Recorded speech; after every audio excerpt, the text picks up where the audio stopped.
Hey friends, I'm Aaron Ciotti. Everybody calls me Ciotti. Welcome, gangly gangers, to your Wednesday night fun. I moved some stuff around.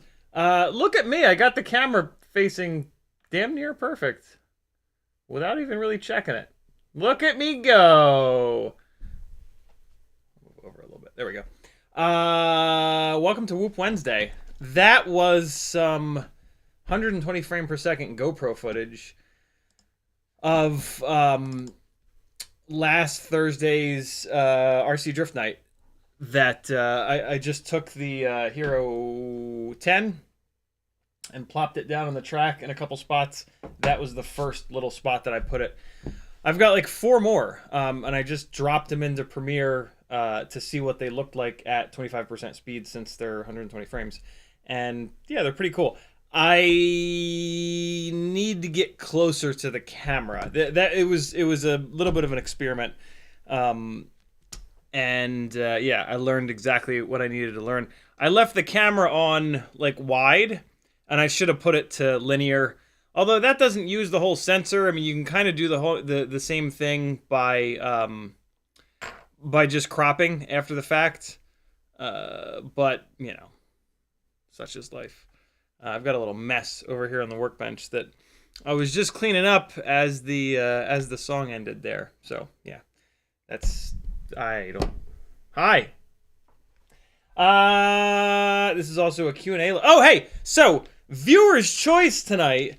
What happens to the 75mm Walksnail? I'm sick of this thing not being put together all the way, and this canopy did not work out at all.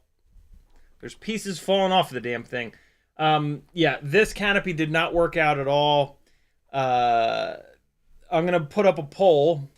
Fair warning, if you answer the poll wrong, I'm just gonna do what I want. But I'm curious to see what you guys want. This is the 70. Shit, fall out of it, man! It's just falling apart right before my very eyes. Jesus.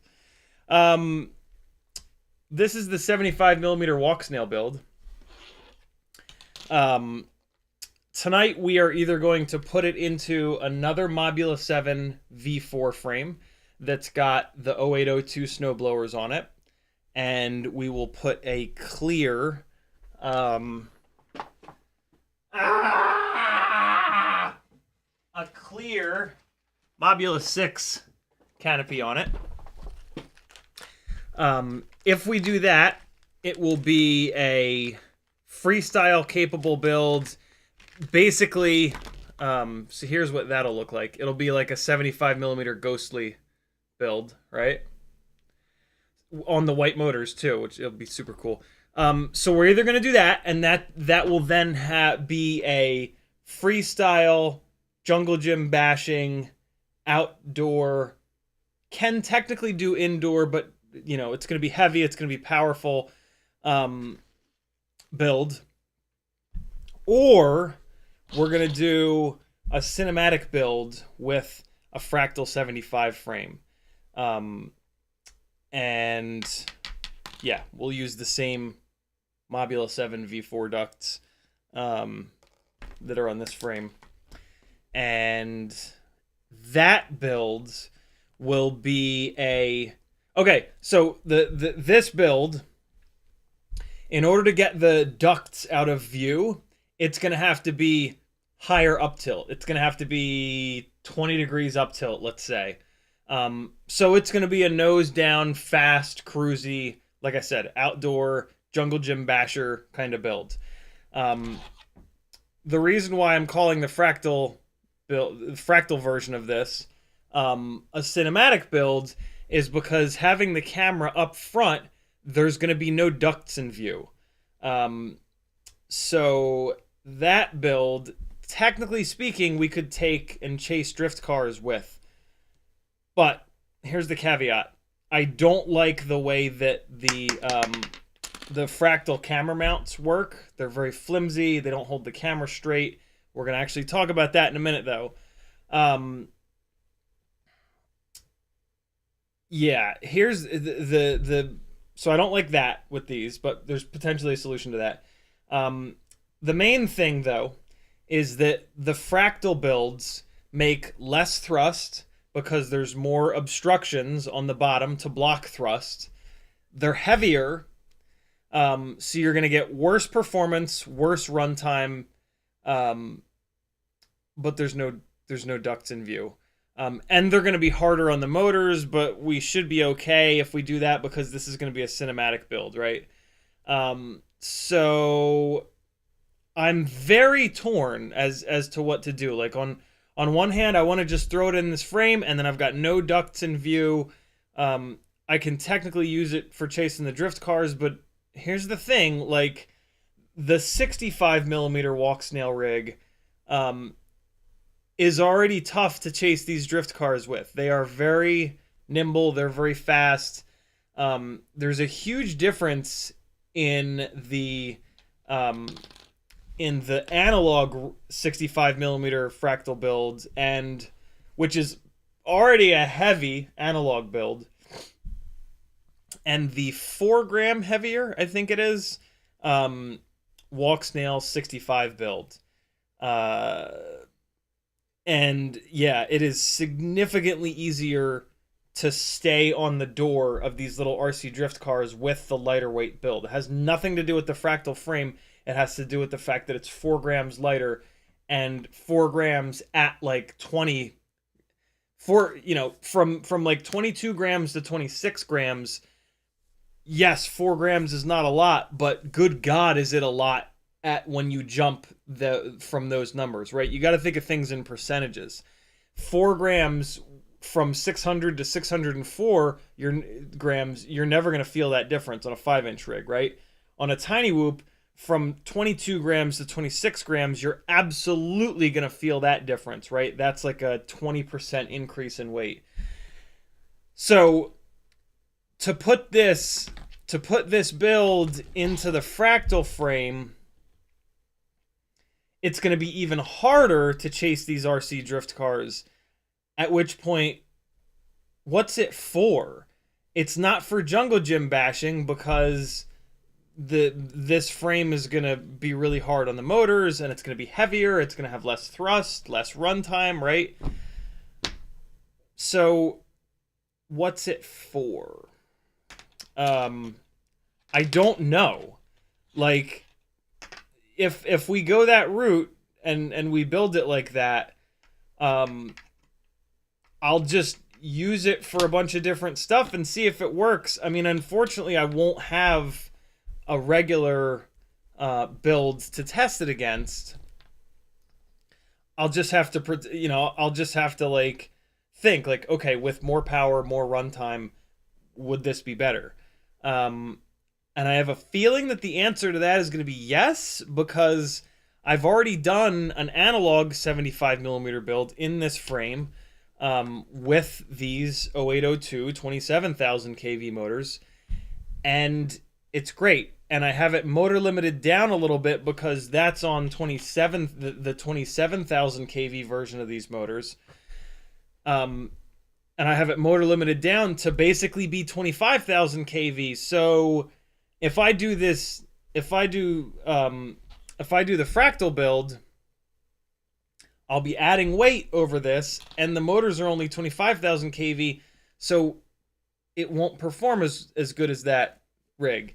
If I put it in here, I'll be closer to that level of performance. Like in the Fractal build, I'll be farther away from that level of performance. In this build, I'll be closer, and this build will be more durable because it's actually flexible. So like I'm trying to figure out something. No props in view. That's it. And that matters. That like, don't get me wrong, it does matter. But I just don't know. I'm in my head, unless you guys can convince me otherwise, I think this setup right here is the way to go. And then I'll bounce it around some jungle gyms. I could still try chasing the RC drift cars with it. I've tried it with the 75mm rigs, and they're just too heavy. They just slide around too much. They don't change direction as quickly as these little RC cars.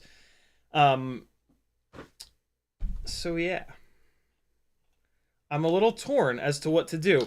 I am going to be doing a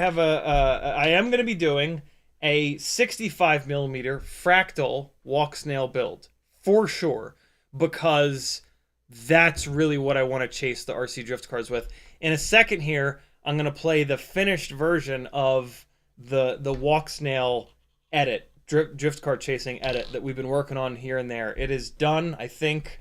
I'm happy with it, and I just need to screw around a little bit with the color grade and then export it, and yeah, it'll be up. But I'll give you guys a little sneak peek of the finished product because it's on copyright-free music. And maybe that'll help you kind of decide, because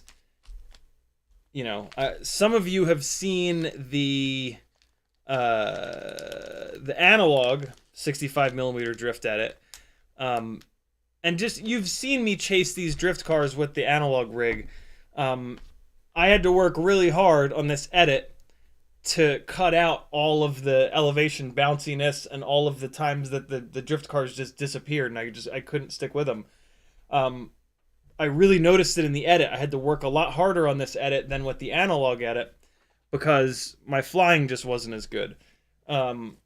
Will I get used to the heavier Walksnail rigs? Sure, a little bit, but a lighter weight rig, when you're trying to chase something that's changing directions a lot and is very nimble, and when you're trying to stay as flat as possible, right? Like if you're running a race and you can just send the horizon to the moon all the time, it doesn't matter as much. But with cinematic flying, you're trying to stay as flat as possible. And that's another ding against this. You know, this is going to be heavier. And so I'm going to have to lose the horizon line a lot more. And, you know, some people are just going to say, oh, well, then just use gyro flow. Well, the Walksnail cameras are only 1080. And so when you start to lose the horizon like this, the digital stabilization software, Real Steady Go, GyroFlow, it has to zoom like crazy if you lock the horizon. And a 1080, and when you're zooming like crazy on 1080, it becomes 720. It potentially becomes 480, and it's just not gonna look. It's not gonna look good. So yeah, and you can't put this camera into 4:3 mode. It's locked into 16:9, so that makes the situation even worse. So yeah, I don't think that the 75mm Walksnail build should be an RC drift car build. Maybe it should be a cinematic build, but at 20 degrees of up tilt, the ducts are going to disappear, and it'll be a cinematic build in here, and it'll have more thrust and more runtime because it'll have less carbon fiber. It won't have any carbon fiber blocking thrust here and here. It will just have these ducts, and it makes a huge difference. It really, really does. It makes a significant difference. So yeah, that's sort of where I'm at. I'm going to put a poll up right now, and I'm going to let the poll run for a little bit here while I show you this edit that I've been working my ass off on. Start a poll. Ask a question. What frame for the 75mm Walksnail build? Mob 7v4. Fractal 75. Start poll. There it is. You guys vote over here, and if you get the answer right, then I'll put it in the frame that I want. Here is the pretty much finished. It's gonna get cleaned up a little bit, but yeah, this is pretty damn close to being finished. Walksnail 75mm RC drift chasing build. Some of you have seen this. Some of you haven't. Here it is. Maybe this will help with your decision. Turn hiding on. There it is. Let me make sure you guys get audio from this. We're gonna come up here. We're gonna go to audio hardware. And hopefully it's set on system default. It is indeed. Okay, so I'm going to come here, do this. All right, check it out.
fucking dope, right? I'm pleased as shit with that. It was a bunch of work. I'm probably at least 15 hours into that, probably closer to 20. But I would rather love the end result and go deep down the rabbit hole than just be like, well, why you freeze so much, OBS? Why are you so fucking shitbally? In the chat, Hockey Rounds was first, Troy Prelog was second, Nate Adams, Gusto FPV, Bob Bruce, Douglas Otwell, Adam C, Northern Tier, McConnell Studios, FP Avery, Market Zero, C-Mac, Hockey Rounds, FP Avery, Justin Waller, Fun Per Volt, Rockcrawler, C-Mac, Mr. Huggy, Northern Tier, Demo FPV, and Charles Marseille. What's up, friends? Thank you for hanging. If you want to talk directly to me in the chat, all I got to do is type CiottiFPV, and it'll light up an orange. That's what it looks like. See that orange? Look at that. You can't miss that when somebody does it. You can do that to each other. Type somebody's name in for them, it'll light up an orange like that. Got to spell it right. Got to get the spaces in the right spots. Michael Scott Rue says, Tiny Lifter makes some cool videos. That's actually not the Tiny Lifter. You know, I have not done a full edit with the Tiny Lifter yet. I should. The Tiny Lifter eats 2 batteries at a time. And it is even harder to fly out there. Tiny Lifter would be good for like establishing shots and like B-roll kind of stuff, but boy oh boy is it tough to keep to stick closely with those little fellas, with that big fat bastard and the camera is up on the top. What you were just watching was flown on the Christmas quad. Christmas quad! Whee! It's not the Christmas quad, it just has a hat on it. It is my little Mobula 6. It's not much Mobula 6 anymore. So it's a it's very similar to the Ultimate Freestyle build, but not really. Meteor 65 old school frame. We Bleed FPV Screamers, the 0702 32500s, Gemfan biblades. It's the Beta FPV Cross AIO because I'm using the Walksnail VTX, right? So you can run a lighter weight AIO with no VTX in it. And then the full Walksnail light setup in the Mobula 6 ballsack canopy. And yeah, it's really good. It's really, really, really good. It can't hold a candle to the performance of the analog setups, but you know, of course not. Let's see how much heavier it is. I haven't weighed it in a while.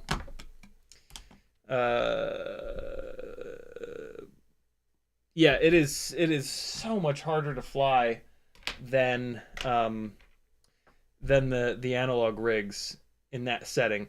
25.1 grams. It's lighter than I thought. 25.1 grams versus the analog rigs, which are about 19. The super ultra light one is 18.5, but the regular one is that's comparable to this old Meteor frame. So this rig, for example, so this is a perfect example. This rig is a perfect example of where the Meteor 65 airframe is just not going to work. This thing being heavier needs more PID authority, basically. It needs the PID gains to be higher, but the Meteor airframe is so wobbly that I would not be able to get it. So like this rig, if I put it into the Meteor airframe, I can almost guarantee you that it would have prop wash all over the damn place, because I would have to pull the PIDs down, and because of the fact that it's heavier, the PID controller is already kind of struggling. So yeah, what I could do is put the peak screws on this to save like 0.2 of a gram, but this thing is heavier, so it's going to crash a lot harder, and it would probably break those peak screws. So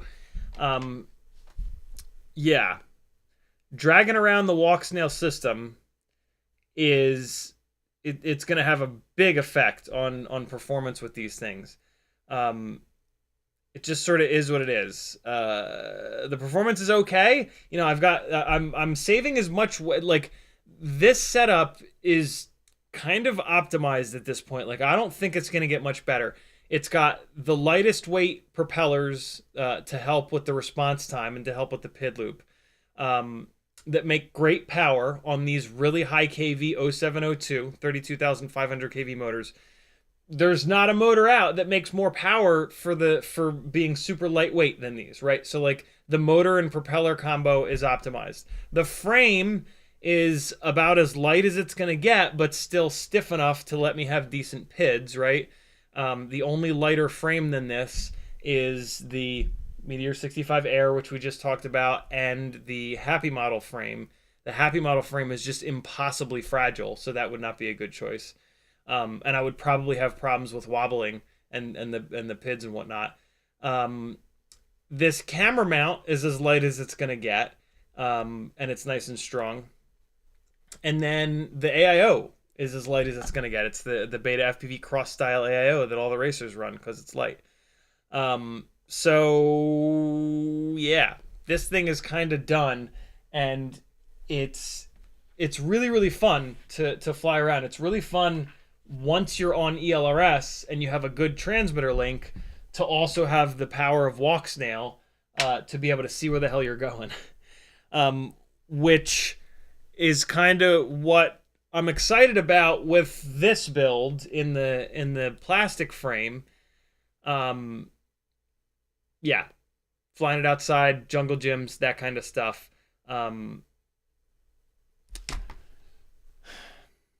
Yeah, I just can't fit. But I'm so tempted to do the Fractal frame because no ducts in view. But there are just some problems with the Fractal frame. Let's talk about my least favorite thing about the Fractal frame, and something that I put up over on my Discord channel that you can get involved with if you're into 3D printing. This is my full-time job. If you'd like to support me so I can continue doing this, head over to CiottiFPV. On CiottiFPV, you can join my Patreon. As a patron, you're going to get full access to my Discord. On my Discord, there is a 3D printing channel here.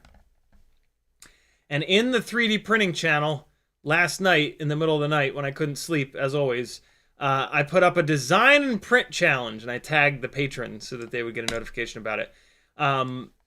This is it. The current Fractal 6575 camera mount kind of stinks. And I'm wondering if somebody can design a better one, because it would really help quite a bit. Let me show you the problem with the Fractal camera mount with this close-up cam here. So it's just basically like this little G-string that loops around the camera like that, and then it goes into the bottom here. The battery loop here is a separate piece. There, you can kind of see it. So the camera mount goes up and down that front piece. And I guess it's kind of a little bit adjustable. Like, I guess you can put the front piece of the TPU up into this all the way forward hole. I didn't have any luck doing that. It made it even more wobbly. So yeah, the issue is it's just, and I have it glued down to try to help it, but it's just super wobbly, and like the camera will get pushed like sideways and it'll sit. You see how it's not straight now? Oh boy, does that fuck with you when you fly with a camera that's not pointing straight ahead, right? So the camera can just change directions at any time, or the camera can also sit. It's actually sitting crooked right now. If the goddamn camera would focus, webcam would focus. It's not gonna. Come on, you bastard. But yeah, look, like the camera can rock back and forth, and so the camera, there it goes.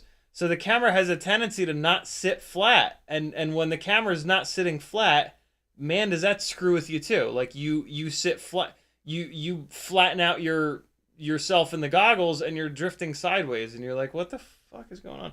So yeah, this thing, these fractal frames really need a much better camera mounting solution. And so this is what the frame looks like. I don't know how to get you guys the measurements. I'll bet you that Fractal on their website has the files for their TPU, but I'm assuming for a proper camera mount to be designed. So here, let me show you what the front of the frame looks like. So that's what the front of the frame looks like.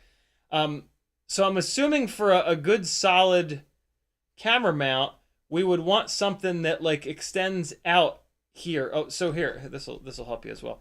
Here's what the current piece looks like. So it's not this down here. So it starts there. Just ignore everything under my finger. And then it's that piece, and then it ends here. That's where it ends. So that's the current camera strap. So you see, it just goes straight through this. So what I think we need is something that beefs out, you know, like it goes through the hole, but then it comes outwards here, so that it doesn't want to rock back and forth. I don't know. I'm not a 3D print ninja, nor am I a 3D design ninja. But yeah, this is what it is. If you guys want me to like put this thing down on a piece of graph paper or something like that and take a picture of it from overhead so that you can kind of get the measurements, I can do that. Or maybe I can message Eves and say, hey man, can you send me like a CAD file with just this front piece on it? Because my guys are going to try to design a camera mount for this. Eves seems like a pretty cool guy. I wouldn't be surprised.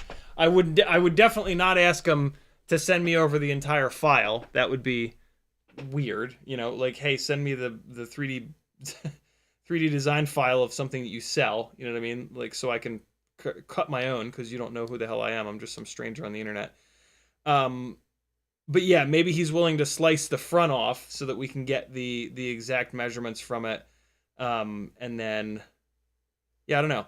That is if any of you guys are interested. I don't know if anybody's actually interested in this, but I hope somebody is, because this is something that would benefit like everyone, you know, because the fractal frame is really interesting. Like no ducts in view on a tiny whoop is a pretty cool experience. Like it puts you in, it just kind of puts you in the driver's seat more. And you get more of that like normal FPV experience where like, versus like when you have the ducts in view, you feel like you're sitting on it. Like, you know, like you feel like you're sitting in the quad. And then, you know, that's a whole different thing. I just prefer, yeah, not that. I prefer feeling like I'm the one flying rather than I'm flying something else, right? That's something that people talk about. Where did the, who in the what now? What in the who?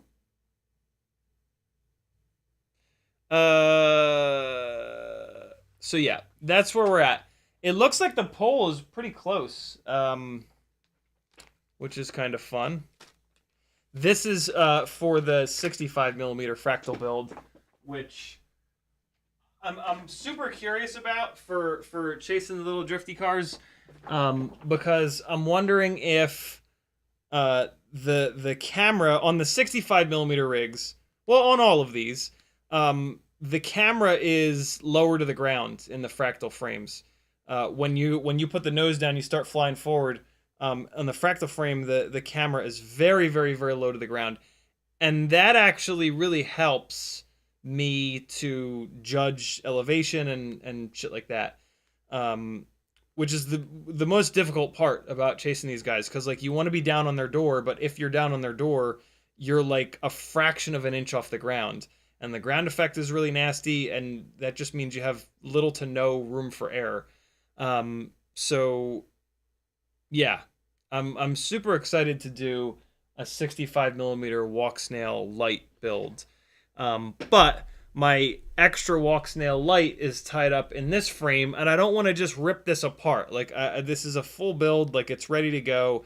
It just needs a proper canopy, and I am going to pull the. I was waiting to get longer screws for it, so that I could keep the heatsink on the VTX. I've decided to just pull the heatsink off the VTX. The especially on the plastic frame, I want the stack as low as possible for as much durability as I can get.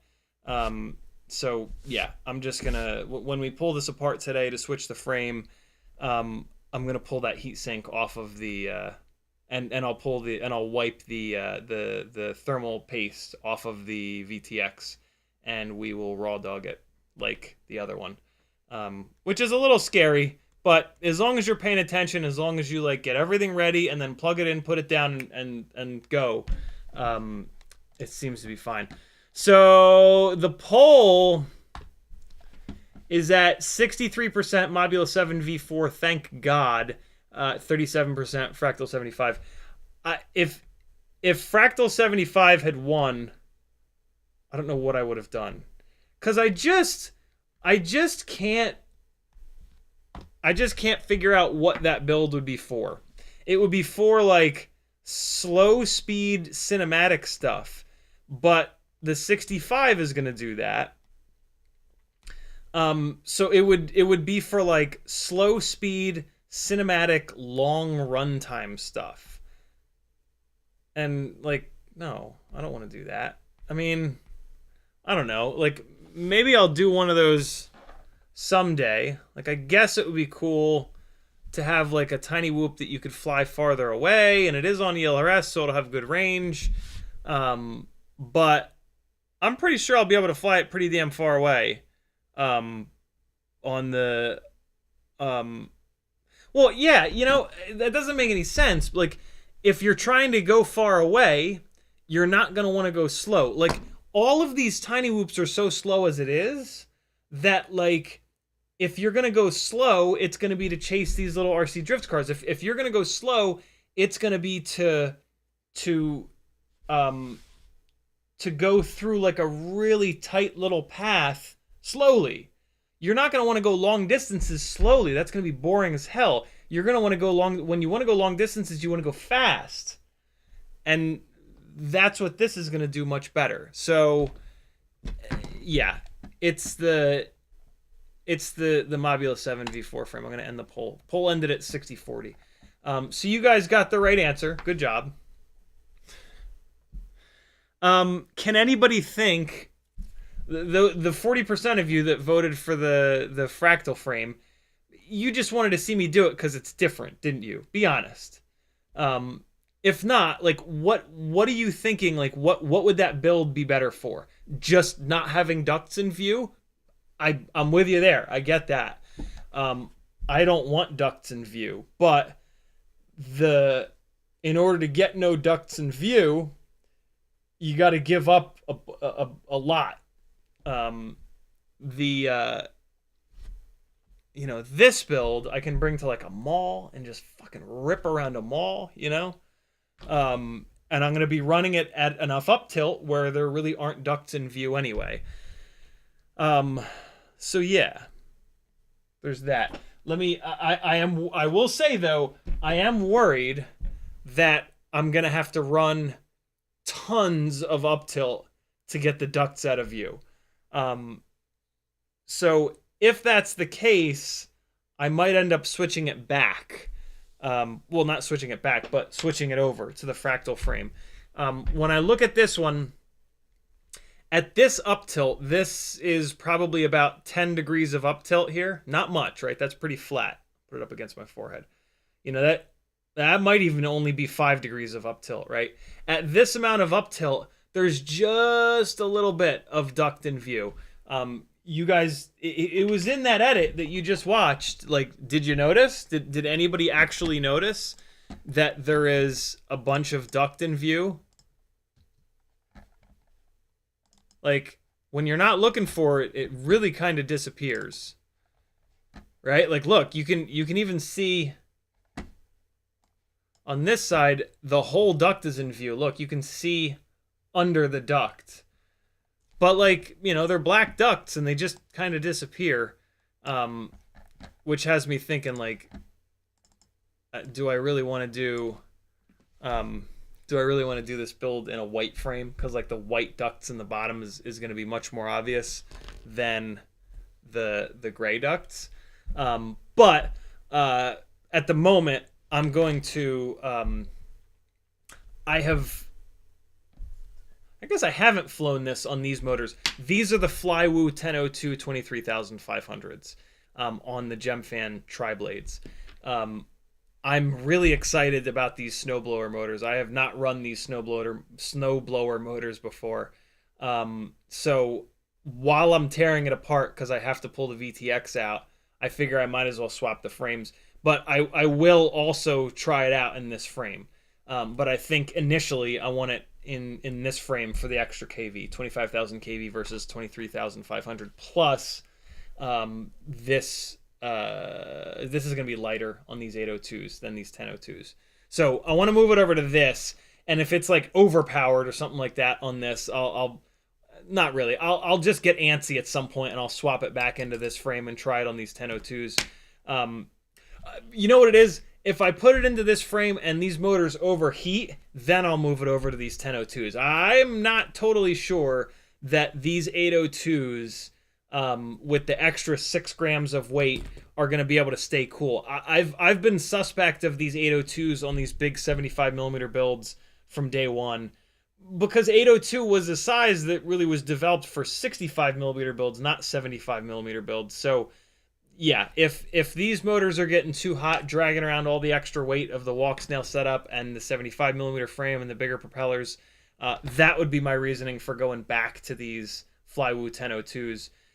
But yeah, I think I want to move it over to this guy and give this a shot first, because in theory it'll have significantly more, as long as it doesn't overheat the motors, it'll have significantly more power, 25,000 kV versus 23,500, and it'll be lighter weight, which will effectively, you know, reducing the weight effectively gives you more thrust, right? It improves your thrust to weight ratio. So that's what we're going to do tonight. Thanks for choosing the right answer, my friends. You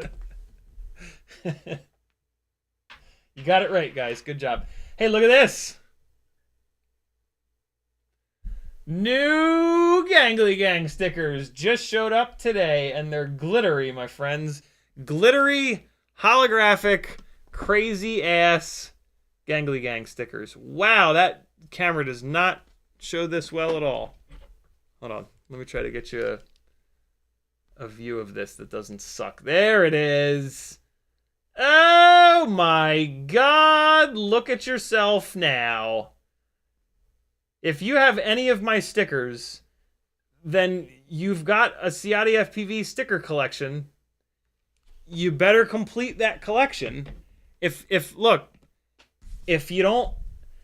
have a collection and you don't complete that collection, you might die. And like, what if you die and your collection is not complete? Won't that suck? So you gotta complete your collection. Buy some stickers from me to complete your, where's my water bottle? To complete your collection, and that way, if you get hit by a bus, at least you'll be like, well, I can breathe easy because I completed this collection of CiottiFPV stickers. This one is not up on the website yet, but it will be in 7 to 10 months. You can just PayPal me for it, though. $5 to cover the shipping, and I'll send you a glittery Gangly Gang sticker, or any of the other stickers. Over on CiottiFPV.com, there's a link to my Etsy store that has the majority of the stickers.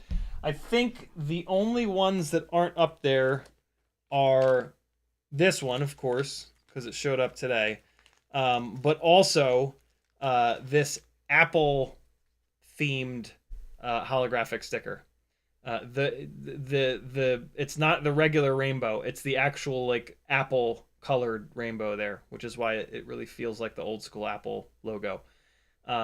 So yeah, if you want this or the glitter sticker, you're gonna have to just PayPal me. But there's a PayPal link over on CiottiFPV.com.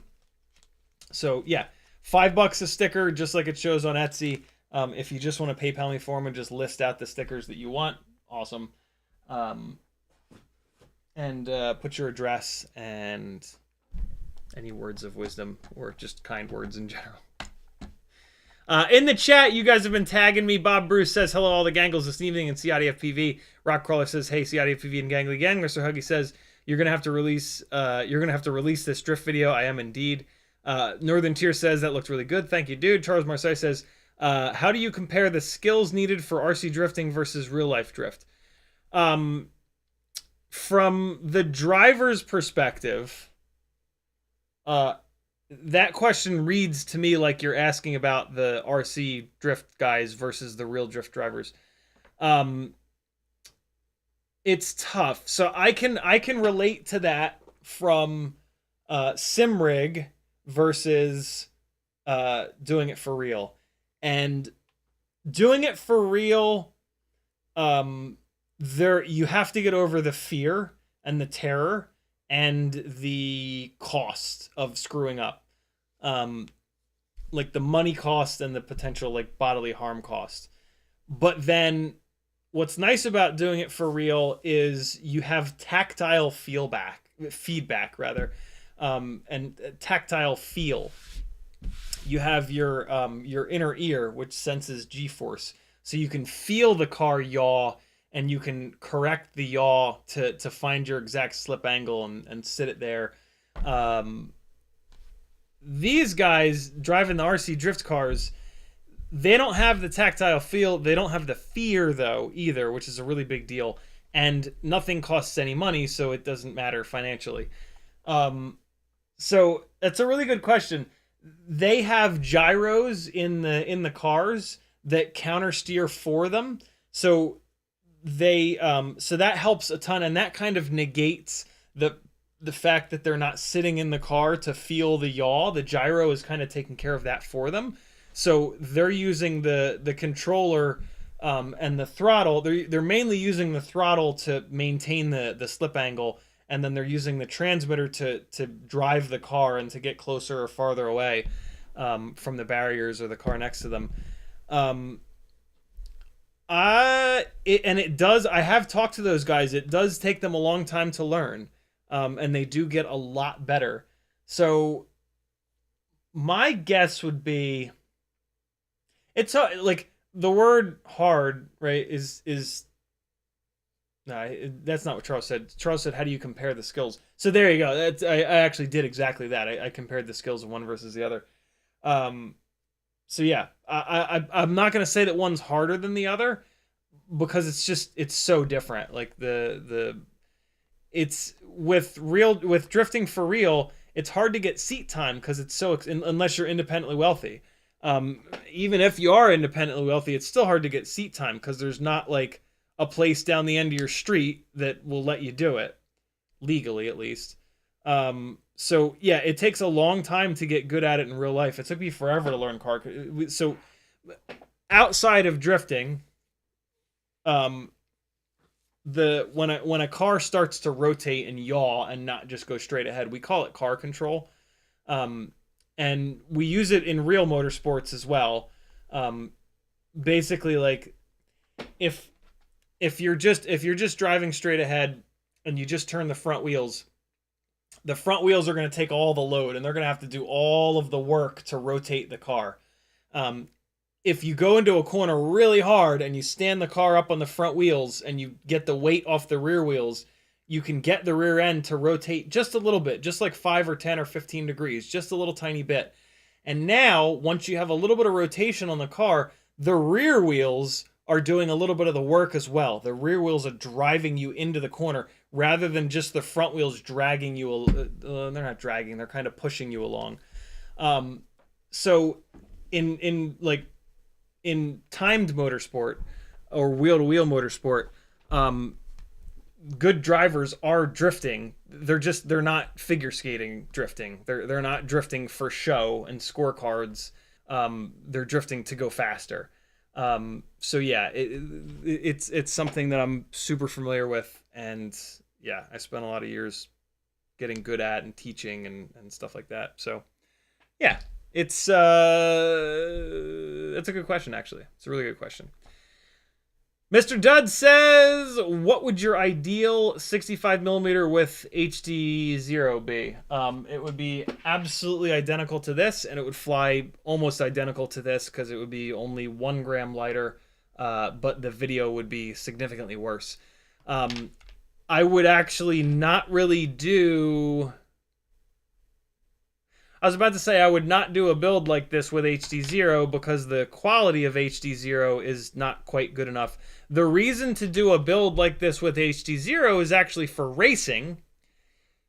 And what's interesting is this is damn near exactly what the racers run. So this would actually be a good build with HDZero in it for racing because it's got the lightest weight motors. You might not want these bi-blade propellers, but in my experience, the tri-blade propellers don't love the 702s. They like the 802s a little bit better. If we got a high KV 603, that would be beautiful. Although the racers don't really want the super high KV motors, but that's when their rigs are really lightweight. So once this rig is heavier, you would want the super high KV motors. So yeah, a 603 30,000 would really be ideal for this, which doesn't exist quite yet. Hopefully it will in the future. But yeah, this would be the exact build because lightest frame that's durable, lightest AIO, lightest canopy, lightest camera and VTX system, and that's what you want. So yeah, it would be this. Free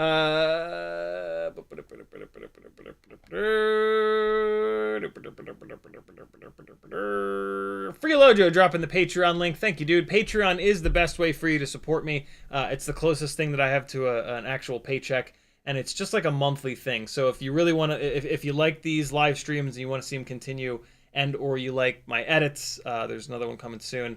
Yeah, support me over on Patreon. It makes a huge difference. It'll only cost you $3 a month.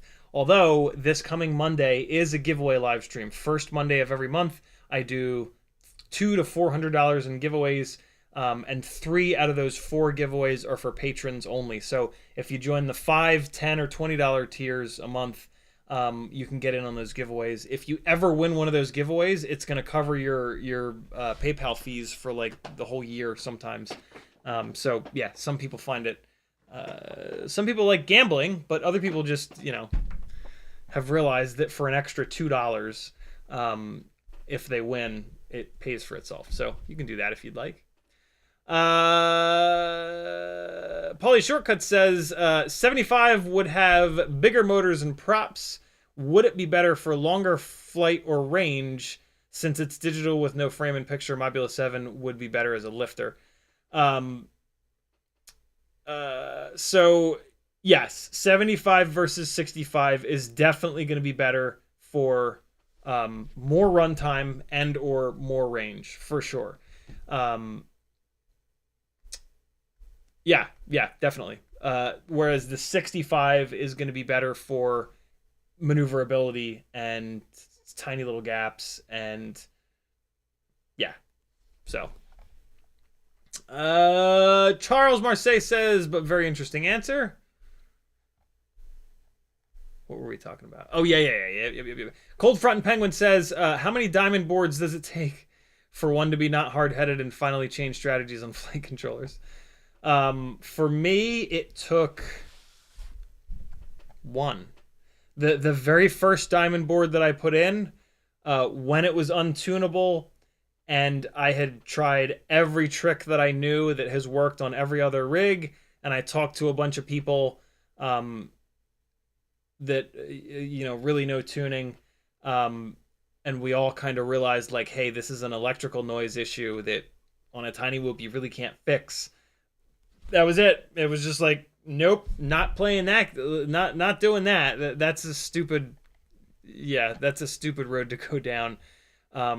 when you want your rigs to fly good, when you want to be able to have a tune that's really nailed down, and you want powerful motors and stuff like that. So yeah, the sooner the better. If you run low enough kV motors, the diamond boards can work. I don't know why you would do that though, because then you don't have a rig that flies very good, but it's super light. Like, I just don't get that. My dad's in the chat. What's up, Dad? How are you? So yeah, I just I don't, the diamond boards just don't make any sense to me. And the only thing I can think of is so Heads very stubbornly runs them because they give more clearance for the camera up front on the Fractal frame. That is kind of the only reason, as far as I can tell, other than maybe if you're doing long-range tiny whooping. If you're doing long-range tiny whooping and you don't care about flight performance, you just want to see as far as you can possibly go, that's the diamond board. But if you're doing long-range tiny whooping, something is wrong with you, and you need to get your head checked. No, it's not. You can do whatever you want. But that's a weird thing to do with a tiny whoop. Like, do that with anything other than a tiny whoop. I mean, I guess if you're just doing it for the sake of doing it, you know, trying to get E-famous, I get it. Or just if you find that to be fun, I'm with you. You know, I dove a 1,400-foot radio tower with a 65mm tiny whoop. I could have done it with a 70. No, I guess I didn't have any 75mm whoops with me. Maybe I did. But yeah, I did that. I didn't like build that rig to do it. It was just like, hey, let's see if I can do this. But yeah, I don't know. Matt Trombley says, any opinions on Darwin FPV quality or durability of their AIO? Which is the Darwin AIO? Darwin FPV AIO. Let's see. Oh. Well, so there's something that I don't like about this AIO. What is it? Is it that it doesn't have a VTX in it? I think it's that it doesn't have a VTX in it. It does not have a VTX in it. So, what's interesting about this AIO is that it's 1 to 3S. That's pretty cool. But what? Oh, wow. You can get it as only the flight controller? What? Hold on.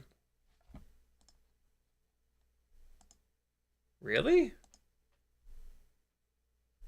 So this is obviously the bottom of the board that has all the FETs on it.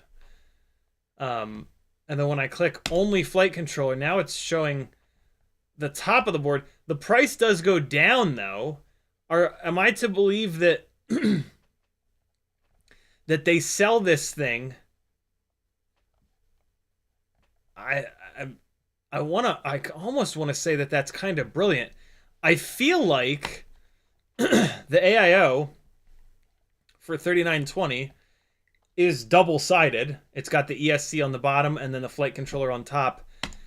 And then I guess they just don't put any of the chips on the bottom and they sell it with just everything on top. And then they sell it separately with just everything on the bottom, which is kind of cool because if you have enough stack height, then having the flight controller on one PCB with its own ground plane, and then having the ESC on a separate PCB with its own ground plane would really do wonders for the electrical noise, or lack thereof in that case. And yeah, like I said, if you have the stack height, hell yeah, do it. $23 and $28 versus the AIO, which is always going to have a noisier signal because the gyro and all the flight controller sensitive bits are sharing the same ground plane as the noisy ass ESC bits. Huh. That's just speculation. I don't actually know that that's what they've done here, but it feels like it because especially with the pictures, right? I mean, they're showing you just the picture of the top of the board, and there's no FETs or anything up here. Huh. So hold on. I think I saw something in chat. Here it is. Bitterroot FPV says it's only good on 2 or 3S. So if you search, let's see, Darwin AIO quad 6X. I think it, yeah, here it is. So this is the video that you want to watch here. Quad 6X, who you should all be subscribed to, tested this AIO, and what he found, he talks about it in here. He talks about it in this review part of the video here. He found that on 1S, for some reason, this AIO just doesn't give you all the power. It just doesn't work right on 1S. It's like underpowered, and he put a different AIO in the quad on 1S, and it was completely fine. So yeah, I'm like looking in the review. I'm looking in the comments here to see if anybody specifically calls it out.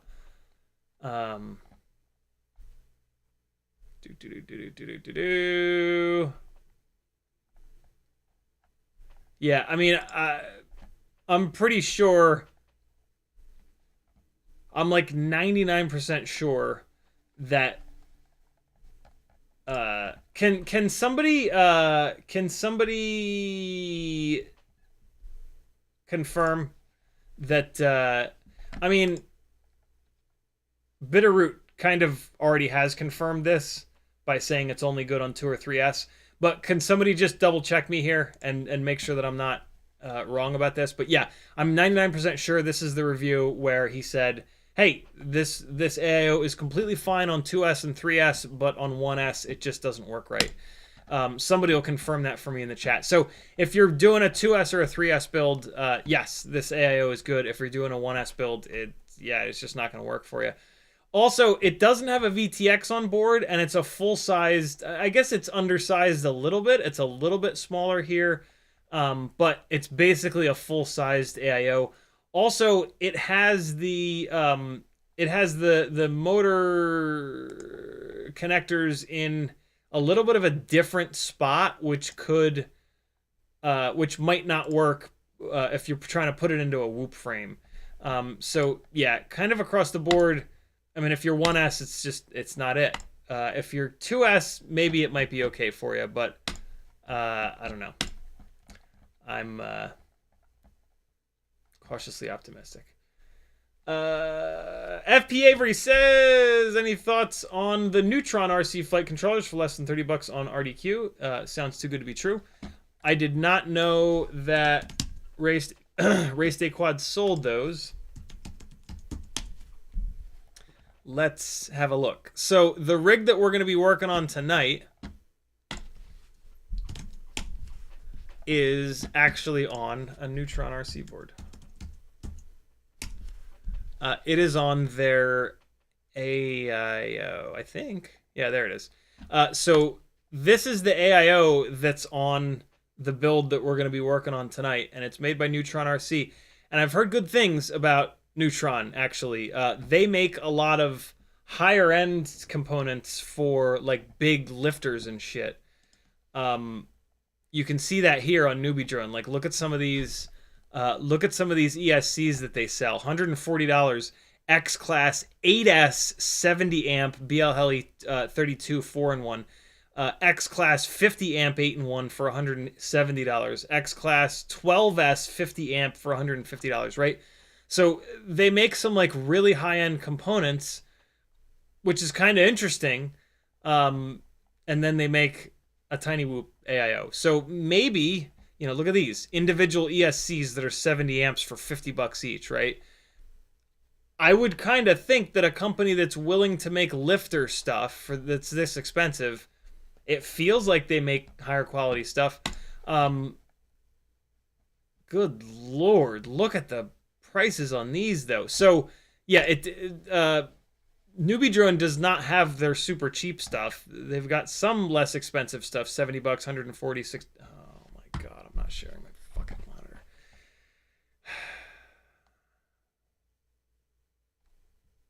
Matt Trumley says, thanks, trying to find a good 2 to 3S AIO. If you're trying to find if you're looking for 2 to 3S, that might be the AIO for you. Watch that Quad 66 video. He gives a great breakdown of that AIO. I remember him really liking it though on 2S. Yeah, so here's what I was talking about over on Newbie Drone's site. 150 bucks, 170, 140, 50 bucks for an individual. But I've not seen these, so let's take a look at all 4 of these actually. So AT32. What the hell is AT32? Is that not Betaflight? Hold on. Pattern. The Betaflight requires custom target. Soon you can update directly from Neutron RC. So that's this is a little worrying right here. I don't love when you have to do the custom targets. That's tough because if Neutron RC goes away someday, you're stuck. So this thing is $27. I would skip it just because of the requirements for the custom target. Man, 29 bucks, 27 bucks is really cheap though.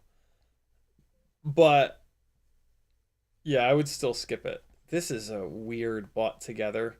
This 20 by 20, 30 by 30 flight controller with a fractal frame, that's not going to work at all with BT 2.0 with an AIO. This is the worst frequently bought together ever. There's no reason that this should ever be bought with any one of these other things. That's weird. So yeah, I don't know about this guy. What else do we have here? Neutron RC 50 amp, $63. So this I think was on 63 bucks, 69 bucks. Yeah, this is 65. Here it is. So this is the same thing as this. So might be good. Might be a good, what is it, 30 by 30? I don't know. I would stick with T-Motor or Acon, to be honest. But it might be okay. You never know. It's got a good amount of capacitors. Ooh, it's got pads for the if the plug header ever breaks off. I like that a lot. But yeah, this is a total unknown for $63. If you spend another 10, 15, 20 bucks, you can get a known good ESC in T-Motor and or Acon, and then you don't have to worry about your rig falling out of the sky and being lost forever. $29 Neutron RC Mini F405 2 to 6S 20 by 20, 30 by 30 flight controller.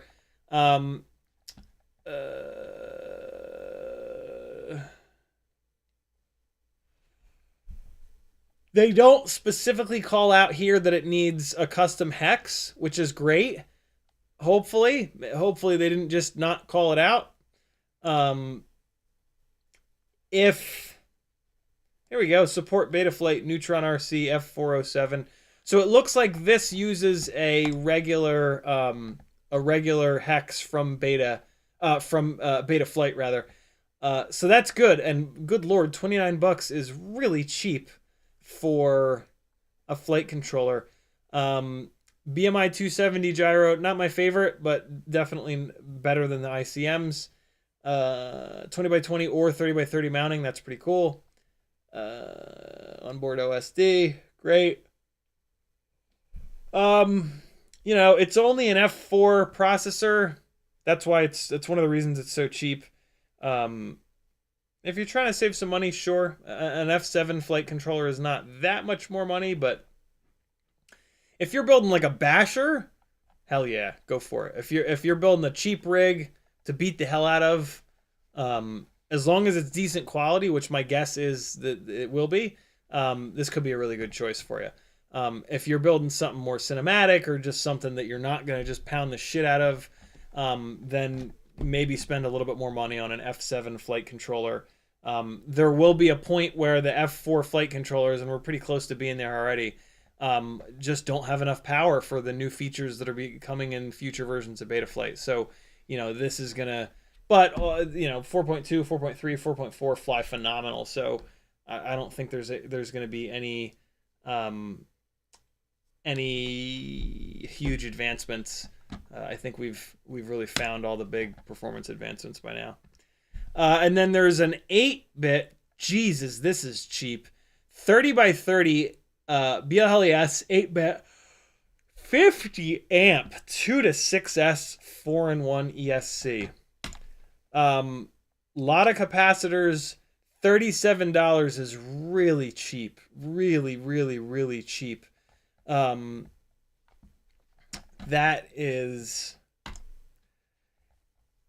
pretty interesting, man. For 30, well, let's just say $37, and then this is the AT32 one. Let's not do that. Let's do the let's do this one here with the regular target.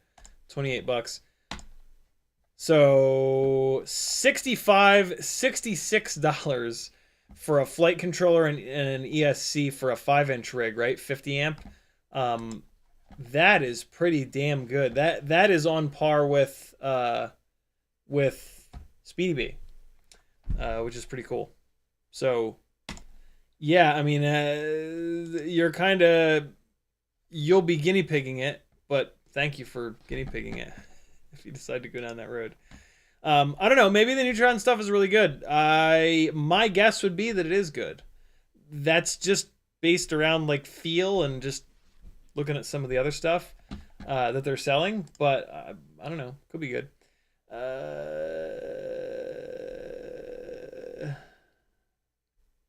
Where are we on chat? Where am I at here? Oh boy, I'm behind. David Ciotti says you look like you're feeling better. I am. I'm just a little sleepy. Wednesdays and Thursdays I get up at 7:30 to get Azalea ready and on the bus. Today I also got up because the general contractor and his crew came out to dig and pour the new foundations for our back deck patio so that it doesn't fall off the back of the house. And they also fixed our fence that got fucked up. It was kind of fucked up when we moved in on the side here. But it got even worse when they cut down the tree over there and it like fell down and the posts broke and shit. So yeah, our the backyard is getting there. They're coming back in like 3 to 4 days. Let the concrete cure. They're going to come back and they have to jack up the side of the deck because it's sagging down from the metal pole exploding. And then, yeah, they'll put in a 3 6x6s and we'll be able to use the back pad. The one guy today was like, yo, I'm surprised this didn't fall, bro. I was like, yeah, I'm pretty happy it didn't. And he was saying that he had one fall off the back of his house. Actually, it almost killed his wife. I was like, Jesus Christ. Scary stuff. But, yeah, we got lucky.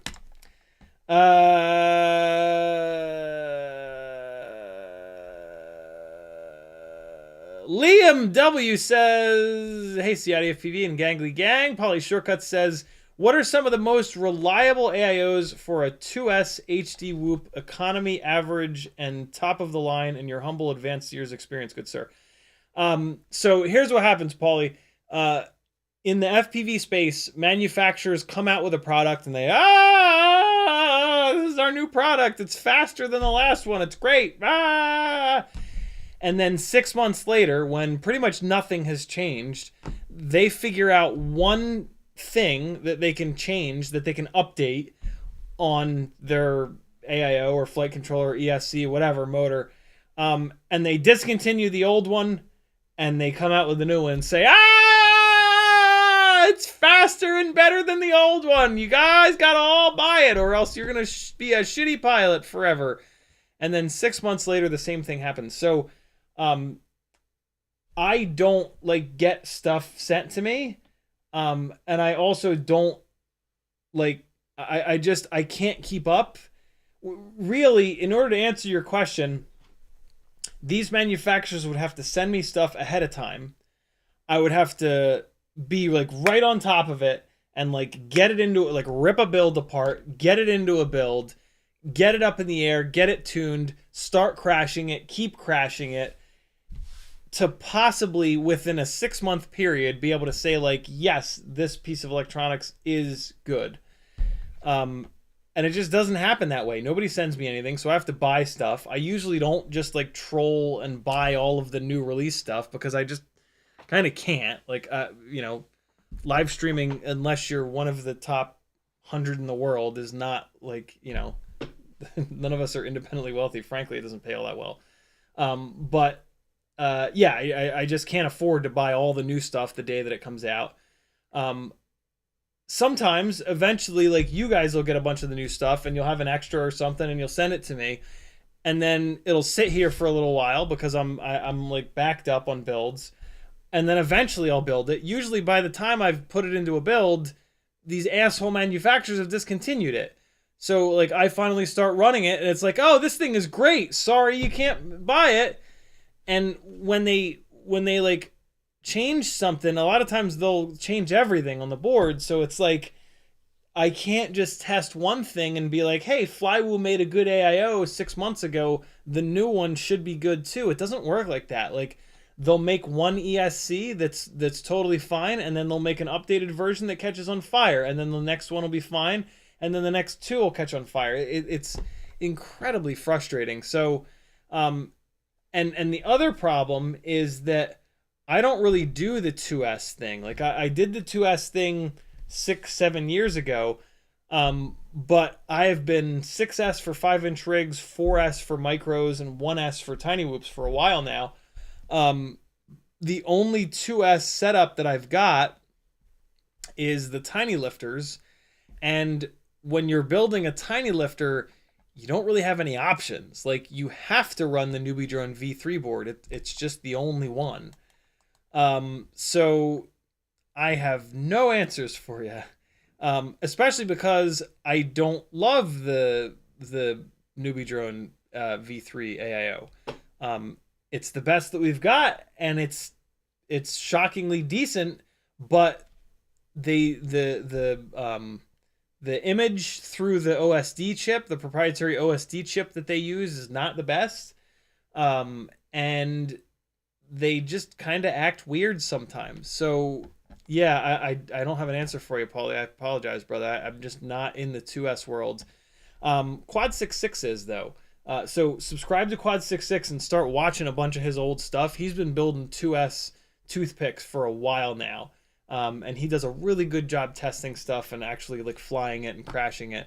One of the very few that really tests stuff more than like one battery and then just makes a video that says, this is the greatest thing ever. My affiliate link's down below. Buy 18 of them or else you're a shitty person. So yeah, it's tough, man. Sorry. I wish I had a better answer for you. I really do.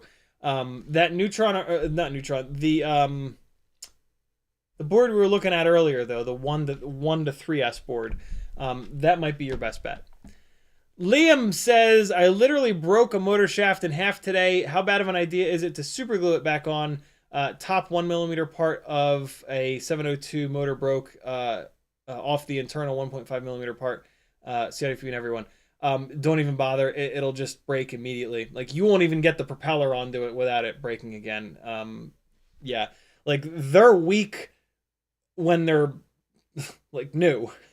If you there's just nothing you can do. Not to mention that you're not going to get it perfectly aligned, so the prop is going to be off a little bit, and it's going to wobble, and that's going to cause it to break. If it doesn't break miraculously, it's going to be off, and it's going to vibrate too hard. It's just, yeah. If on a motor with a 1mm, on all these tiny whoop motors, if you bend or break the motor shaft, just throw it away.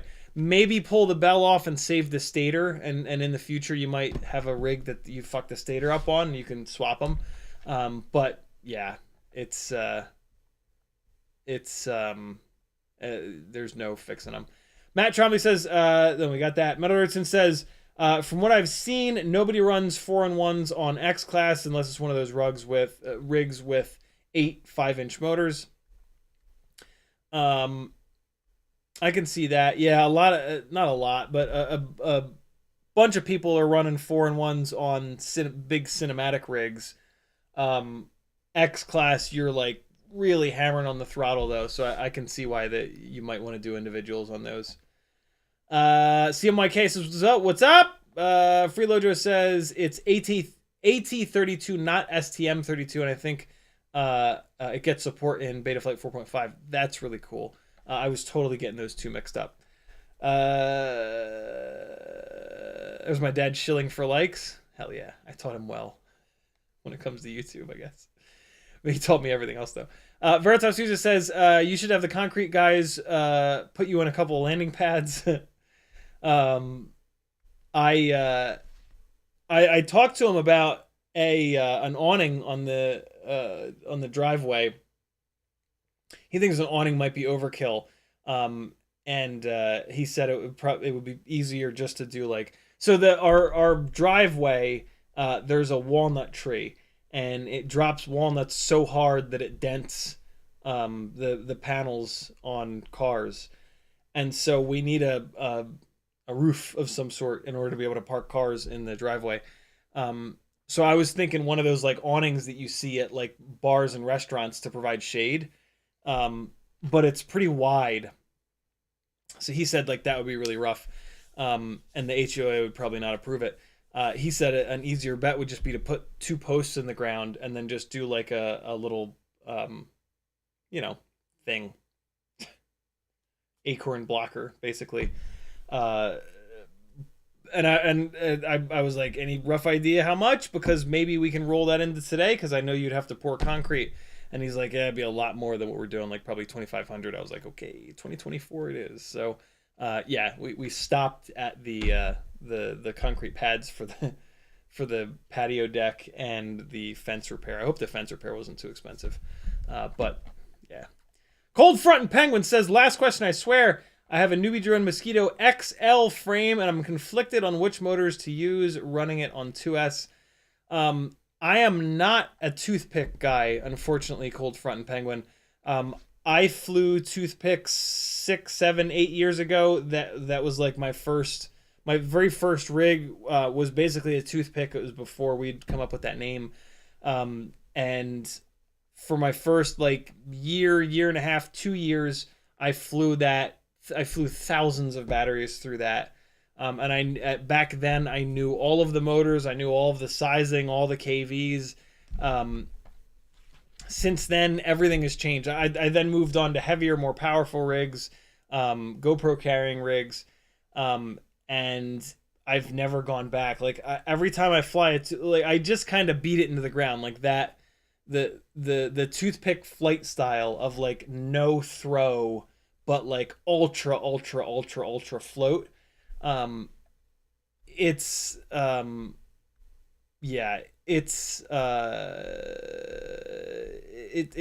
tough. It's cool because they're so accurate and you can really like laser pointer through gaps with them. But I can do that like with a tiny whoop. So yeah, the toothpicks fall into this like middle ground for me. They are really nice because you can rail around outside and nobody will get mad because they're so quiet. I love that about them, but from like a flight characteristics point of view, they just don't do it for me anymore. Great for practice, great for getting a shitload of batteries in, totally serve a purpose, but yeah, I just don't enjoy flying them like I once did. So unfortunately, I don't know a ton about them. And the motors have changed so much that you don't need like an 1105 anymore. Nobody even makes 1105s anymore. So Quad 66 is actually going to be, I don't understand why all of the questions are being answered by, hey, go to Quad 66's channel all of a sudden. But yeah, he does a lot of testing and reviewing, and I actually use him as my main source of info for that stuff at this point. So check out his channel. He's tested a bunch of motors. Just put his whole channel on, just go to like uploads and just hit play and just let it roll in the background. You'll learn a ton. And like, you know, there'll be videos where he's testing an AIO, but the rig will have a set of 1204 motors, and you can get to see, and he'll inevitably talk about those motors in that video, right? So don't just look for videos on his channel with motors in the title. Just kind of like watch everything, and you'll get to see a whole bunch of different motors, and he'll talk about a bunch of different motors. You can kind of tell by the thumbnails, but yeah, watch all of his stuff, and you'll learn more than you think you ever could, about these 1S and 2S toothpicks. He's kind of our specialist in the FPV world, and when it comes to that. Veritas Riesel says, you're really believable. Almost all other YouTube creators claim every new video they've done, everything they're reviewing is better than everything that's ever existed and must buy. Yeah, you know, like,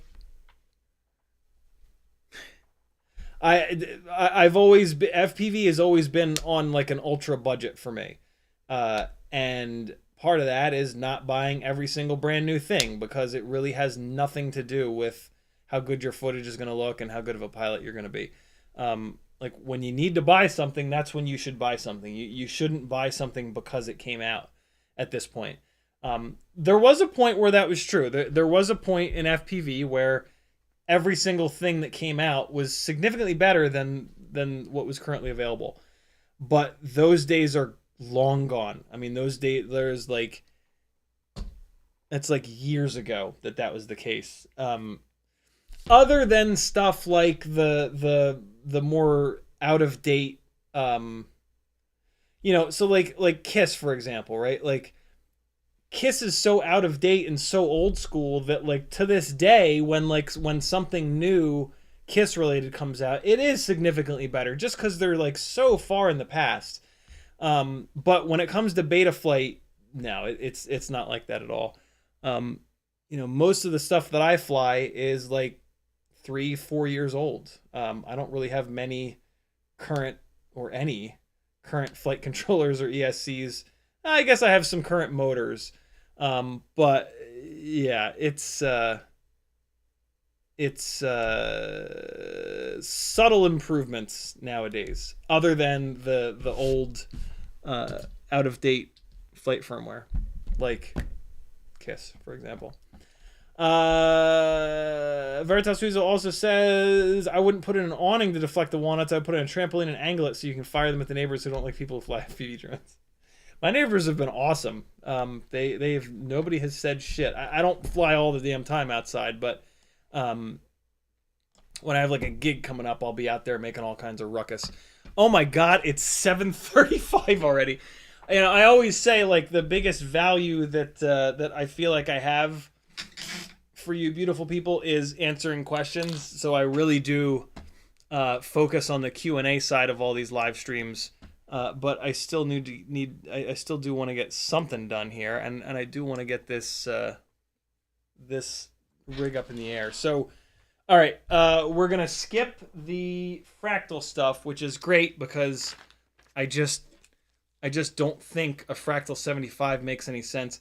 I tried one at one point, because Heads from Infinity Loops absolutely rips with his, but an analog build, but it didn't do anything all that well. Like, I was really not impressed by it at all. So I pulled it apart, and yeah, I don't know. I don't know if I'm ever gonna do, if I'm ever gonna figure out a good use for a 75mm Fractal build. By all means, though, if you think you have one, let me know, because I'm like you guys. You know, I want to try all the new things and try to find all the secret things, and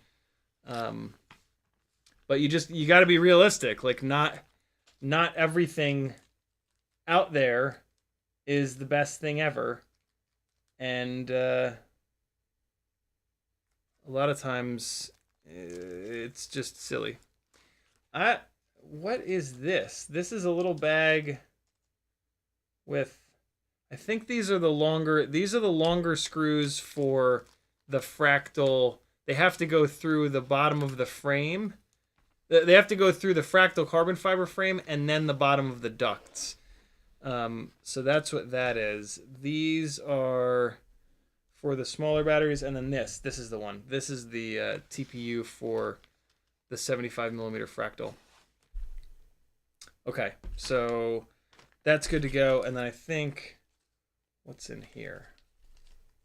These are more screws.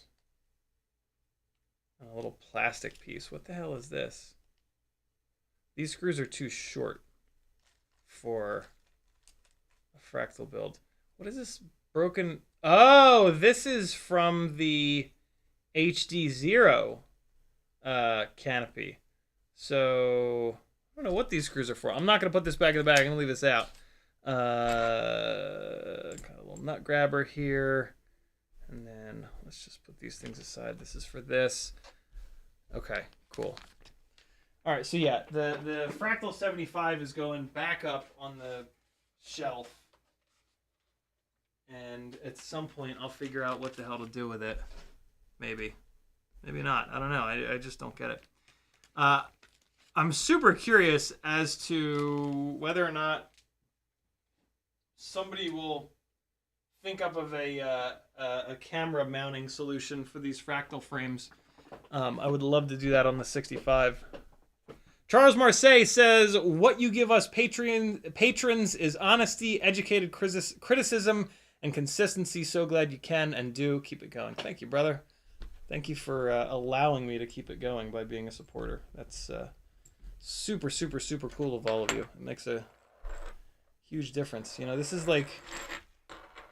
This is internet/TV 2.0 here that we're doing. You know, like we're on the cutting edge of I don't know. But no, it is. I mean, you know, this is a completely different way of getting and consuming content, and it's really cool. I figured out how cool Patreon and just supporting individuals was many years ago, and just someday I was like, well, fuck, maybe I could do that. And it's been a crazy ride, and it's really hard. Like, people commonly don't understand it, but it's kind of magic. And like, yeah, I 90% of the content that I watch at this point is from people that have Patreon pages, right? Like most YouTube creators at this point have Patreon pages to help support what they're doing. A big part of that also was that YouTube's creator program really kind of fell on its face a couple years ago, and people had to figure out another way to make money off of YouTube. So I do that on all of my UFL connections at this point. It takes like 1 second, and what you're doing is just you're adding a little bit of security to the weakest part of the UFL, which is where the little brass head meets the wire. So this is going to keep it from like kinking and bending right at that connection. It's also going to give a little bit of grip, like the shrink wrap is gripping onto the wire here to hopefully prevent this brass head from being yanked off if the head of the antenna ever gets pulled like that. So I know I kind of breezed through that, but I've done that a million times, so most of you have seen me do that before. But yeah, that's all it is. This is the antenna that we're going to run on this. So let's pull this thing apart, and this shouldn't be too gnarly of a swap. We're going to unplug the motors and leave the motors in this frame. We're just going to pop the AIO and the VTX over. I guess it's not an AIO. It's just an ESC flight controller. You know, AIO means like all in one. So like receiver, VTX, ESC, flight controller. That is not what this Beta FPV Cross is. I don't know what's the deal with this canopy, but it just fell apart. Like the plastic just let go around the outsides of the mounting holes here. Kind of weird. But the other thing we're going to do, actually, though, is swap the camera out. Because we're swapping into this Mobula 6 canopy, we're going to need to switch from the... Gotta get all this out here.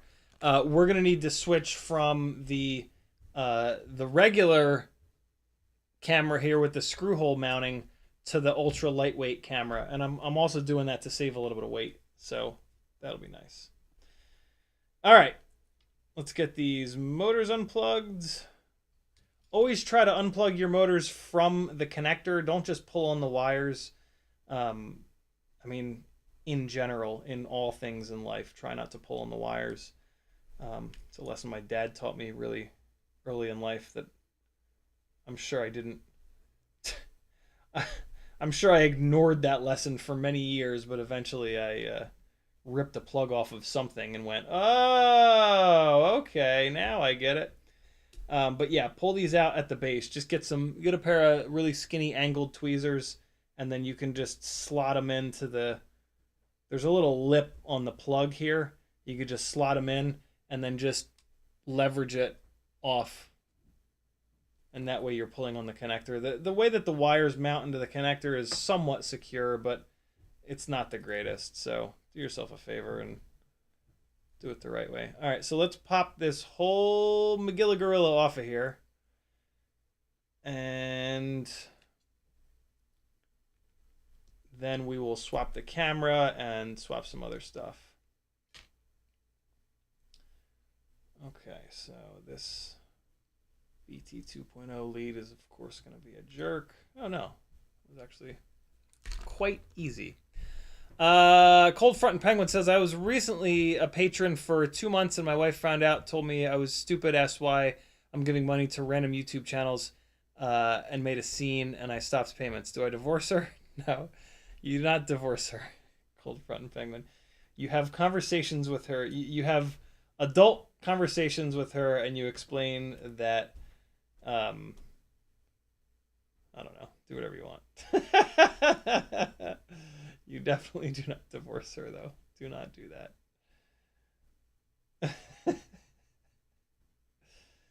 Okay, so I need to get at the plug. Here's the plug right here. So we can just pull this whole... what do I have going on here? So I've got this antenna going up through the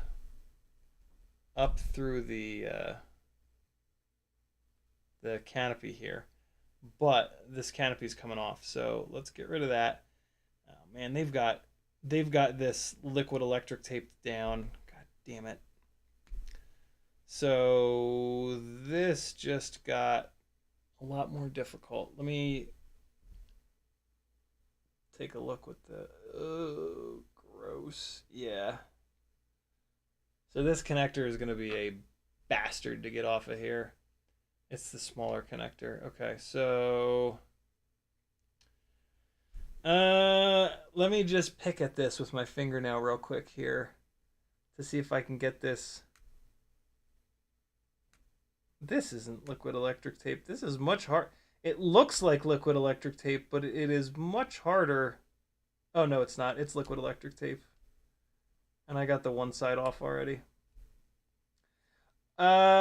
Truth be told, I like that they're using this. I like that they secure these plug headers on with liquid electric tape. This is slick.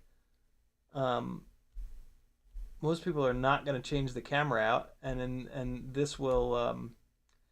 A, it's easy to pick it off. I'm able to just yoink it right off with my fingernail.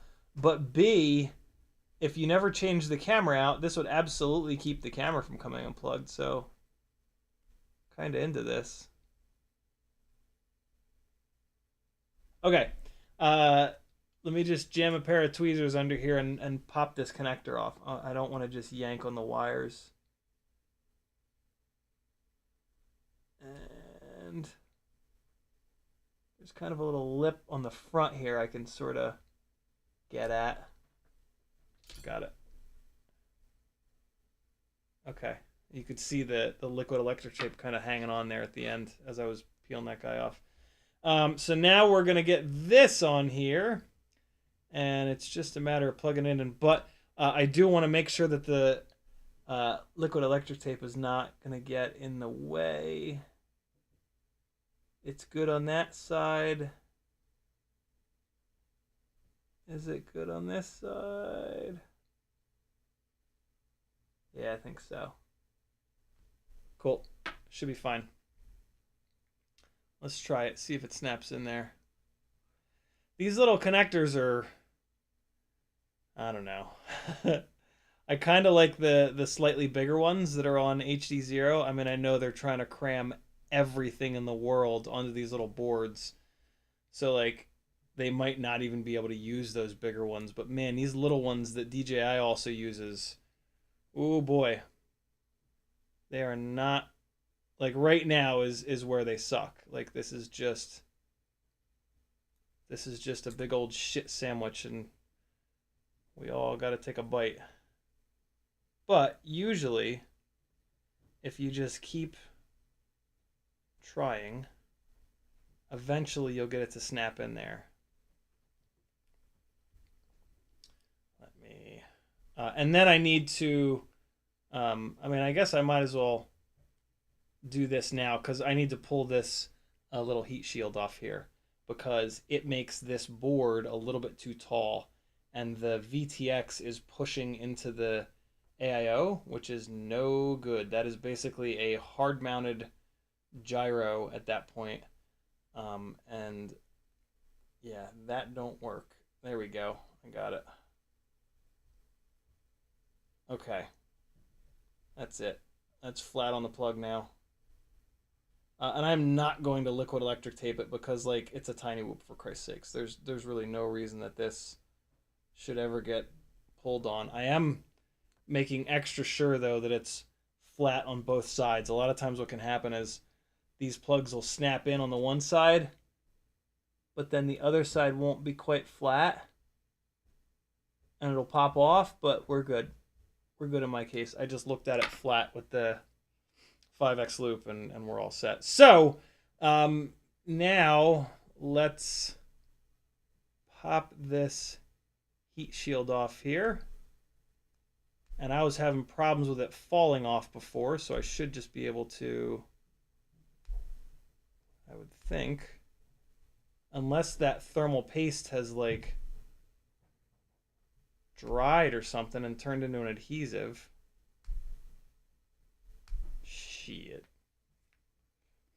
I thought I was having problems with this falling off. Maybe I'm thinking of, oh no, I'm thinking of a Walksnail board, actually. A big, full-size Walksnail board. Well, shit, maybe I'm not taking this off. Damn it. Bueller? Ew. Okay. Well, we can try it with it still on there. I have a trick up my sleeve to getting just a tiny little bit more. Yeah, that's really on there. So I'm gonna bail on that, and we're gonna. It was really close, and I'm just gonna put an extra little tiny washer in there to try and space that out. So the grommets that I was using are these, and I believe that I might have something that'll do a slightly better job. But let me just pull these out of this frame. And I'm going to go through my grommets to see if I have... I mean, the first thought that I had was these T-motor grommets, but no, they're not high enough. But I might be able to use those in conjunction with an extra little jib-jab. Professor Biohazard says, I'm curious how you will mount the camera. I tried to use the Mob 6 camera holder, and the holes only lined up with the camera rotated 90 degrees. That's weird.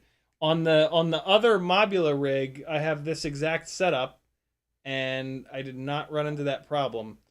Although, can't you rotate the camera 90 degrees in the goggle menu? I think you can. My dad loved the sound pack. Yeah. Over one of the perks for patrons is a CiottiFPV OpenTX sound pack that you can grab over on the Patreon channel. And everybody's been laughing their asses off about it. There's plenty of me cursing and screaming and yelling. And yeah, if you want me to yell at you while you're flying, I got you covered. I should have put this camera in the canopy ahead of time. I need to open up the canopy for the camera. My camera has 4 holes in it. Professor Biohazard. Oh, but only 2 of the holes are opened. Is that the same as this other one that I built? Top right. Yep, the holes that are opened are the correct holes, though. When you're looking at the front of it, top left and bottom right. So yeah, it'll mount up. Same as this one. So I need to make this opening a little bit bigger. I remember that from the other one. You can probably actually see it. Yeah, it's slightly filed down on the left and right here. I'm gonna do that. I did it with a file on this one. I kind of want to go do it with the Dremel, just to get it done quicker. But I don't think I have the right. I need to get one of those kits for the Dremel that has all the attachments. At the moment, I got to do a little bit of research and figure out one of those good ones. One of the good ones, I should say. I'm gonna use I'm gonna do it with the file here real quick, because I don't need to remove a lot of material, and the Dremel has a tendency to remove a lot of material really fast. So, whenever I can do, yeah, and this is just melting this plastic away, so this is completely fine. I am gonna file this one up a little bit higher than the other one, because I am planning on running higher up tilt on this. So let's do that. And then I like to do like one side then the other, so that I can just make sure that I'm not going like too ham and removing too much material. And I also like to keep the file moving in like a diagonal direction. That'll prevent you from like leaving a big dent from like it hitting one spot too much. I just stabbed the shit out of myself.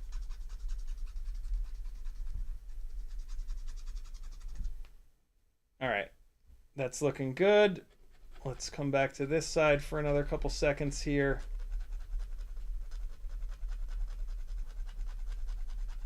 This part of the canopy is really strong, so like don't worry about removing too much material and making this canopy weaker. It does not crack up here. It cracks in different spots.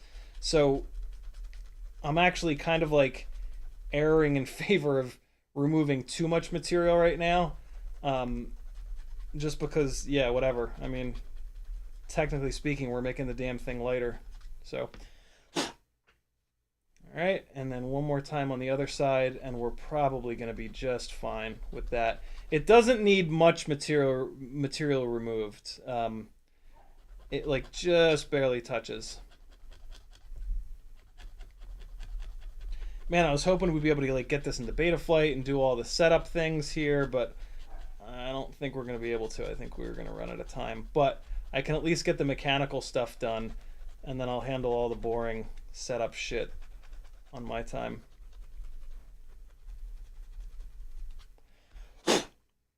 All right. I knew that was a bad idea.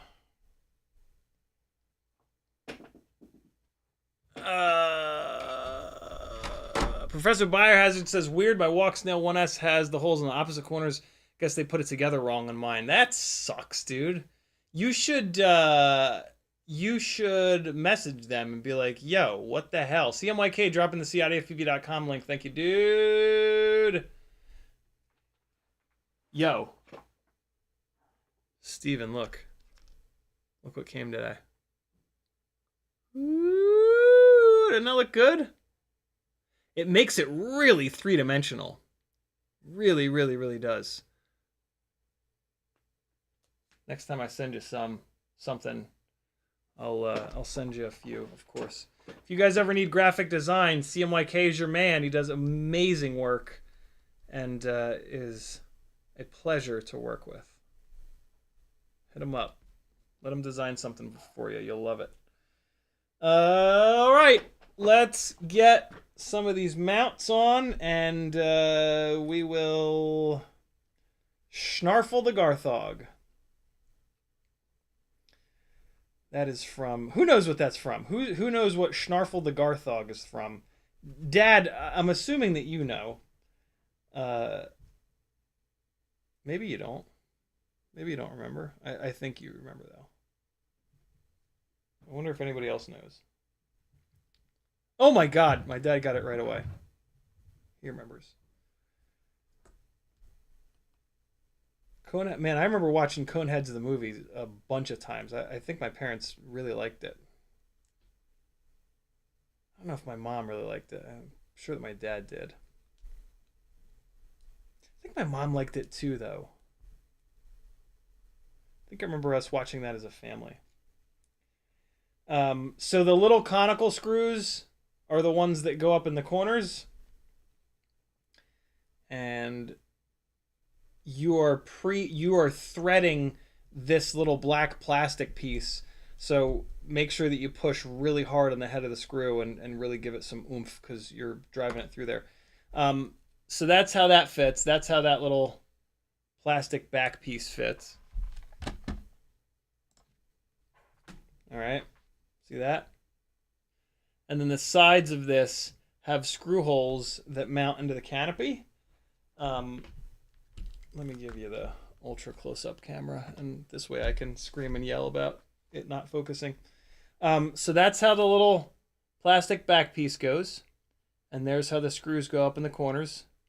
And they drive into there. And then on the sides of this thing, you see that little hole there? That's going to line up with the side of the canopy hole. You're going to use a different screw for this, though.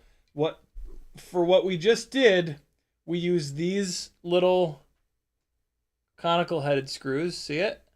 So that's the screw that we used for these two. This is also the screw that holds the canopy down on an analog build. In our case, though, we're going to use a different screw. But these canopies come with a button head screw. And the button head screw, which is a little bit shorter, is what goes into the side of the canopy here. And you want to pre-install these. So you want to put these screws in first so that they will catch on that little plastic holder. So put one of these in. Don't send it all the way through. Just get a little bit of it peeking out like that so that it can grab the the sides of that little camera holder. And now take the other one and put this other one through here. All right, tighten it most of the way, but not all the way. So now those guys are sticking out like that. And you can take your camera, take the little lens protector off here, and you put it in, and then you just get, you can kind of pinch the canopy a little bit to separate those two screws, and then you just get one side on, then the other side, and then you're all set. It's hard to do. It's really hard to show you guys how to do it. So let me just do it, and then I think you understand what I'm doing now, to be honest. It's not rocket surgery, guys.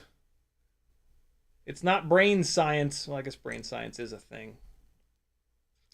We can also check that I removed enough material, and I did not.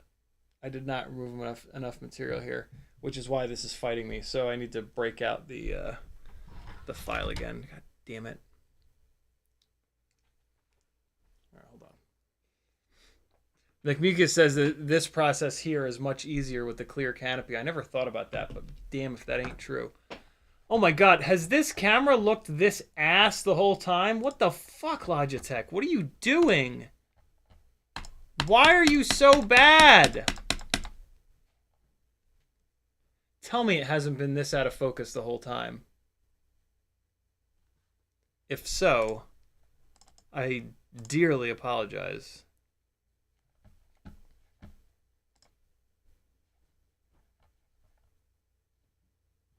All right. Now the software is running. Cold front, and this is the Neutron AIO available from NewbieDrone.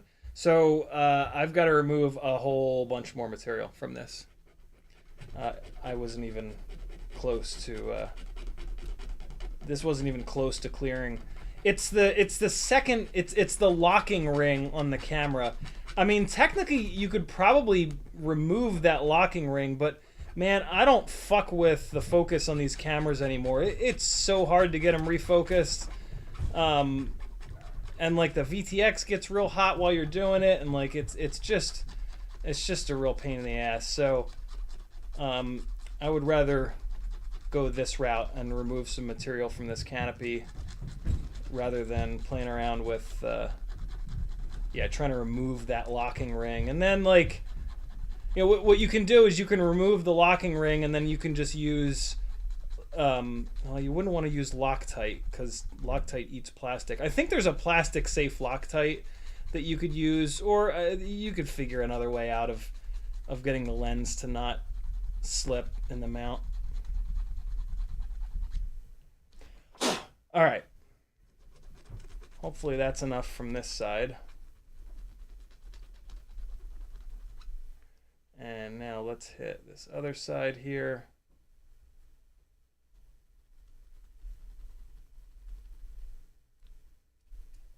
It's like a weird lip that popped up over there. That was weird. Oh shit, now I forget which side is which. I think this is, yeah, I need to do this side still. All right, actually, let me try to get all this shit out of the file. If you've been filing for a while and you feel like the file is not working very well, it's because it's all gummed up with whatever the hell you're filing. Clear it out with like a toothbrush and go at it again.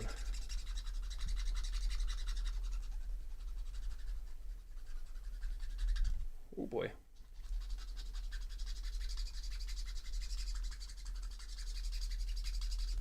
Oh boy. Stabbed myself good on that one.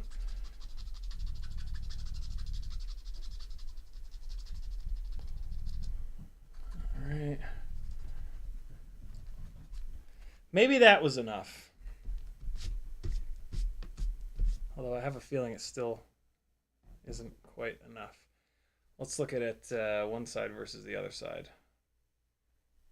I gotta remove more from this side. I removed more from the other side. I made this mistake on the other canopy. I did the one side properly, and then the other side I went way too far on, and you can actually see it. Like, it looks really stupid, but I mean, whatever. Doesn't have to look good, just has to work.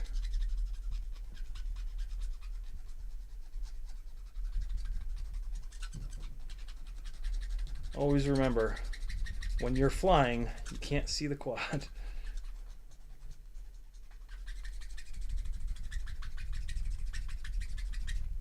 Okay. Hopefully, that's now enough.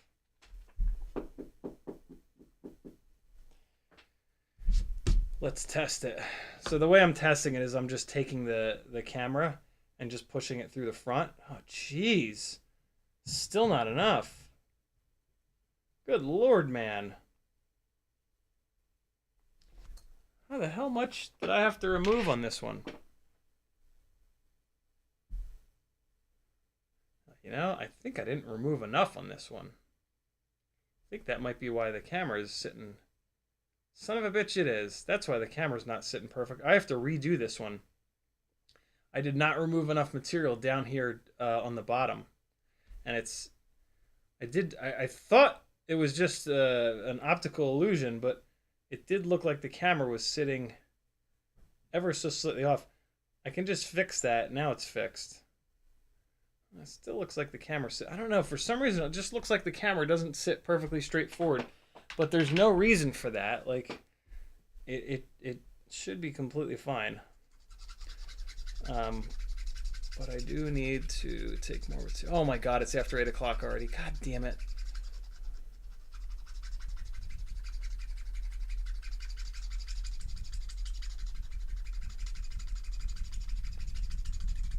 Try to go fast for you guys here. I'd love to give you some sense of satisfaction. I mean, the main thing I wanted to do tonight is like figure out what the hell, figure out like the build direction, right? And we did that, so I don't feel like I was lying in the stream description, but I would love to give you guys some sense of completionism and see this thing put back together, all whited out. It is going to look fucking cool in all clear, ghostly as hell. But I got to get this right. So let's put a little bit more muscle into it here, and hopefully we don't fuck this up. I mean, there's really nothing to screw up, and I think I have an extra one of these canopies too, so we'll be alright no matter what, but I would rather this not look like hell. Again, not that it matters, but like, you know, for me, I guess it matters a little bit more because like I'm taking thumbnail pictures of these rigs and I don't want them to look like a hot mess. I want to look professional, you know? Oh, I'm removing some material this time though. I'm just really going after it. Wow, that must look really weird on off the top of the screen. I should hold the work down here a little bit more so that this stream doesn't get demonetized.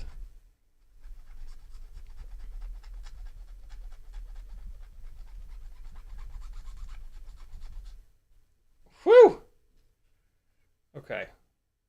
Whoops. I moved too much off the right side. Hold on. Left side needs to catch up. Specifically, I removed too much off the bottom. I did the exact same thing on the other one. It must be like the way that you have to hold this. Like you gotta hold, like my fingers are all weird because you gotta hold it in like a really weird way so as not to stab yourself with the file. And because of the way I'm having to hold it, I think that it's, yeah. You guys know what I'm trying to say. All right, please be enough. Be good. Be okay.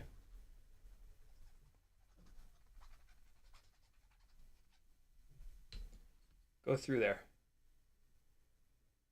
Yeah, there it is. It's catching on the top though. Ever so slightly catching on the top. We're so close. We're so close. It's there. Let's just ram jam the top here, and then we'll be all set. Go ahead and ram jam it a little bit. Ram jam is something that a coworker said to us someday, and we just thought it was so funny that we just started using ram jam in ways that didn't make any sense.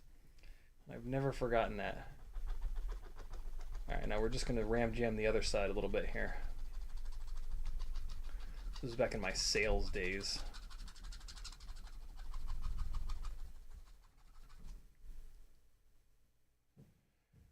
Jamming, ramming, framus. My friends. That should be it. Oh, yeah, that's it. That's the stuff right there. So it clears in the middle. It clears up top. Hate to do it, but just got to do a little bit more. At this point, I'm pushing as hard as I can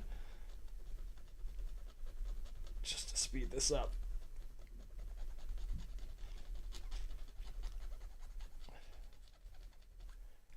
Okay. And I'm starting to sweat over here. Ah, come on. Man files for 15 minutes. Welcome to FPV. Ugh. Welcome to everything customizable ever. It was, man, I did some filing back in my airsoft days, building custom guns. Jesus, we had to file everything. We would get like a metal body from one company, a butt stock from another company, a front foreguard from another company, and nothing would fit right. And out would come the files.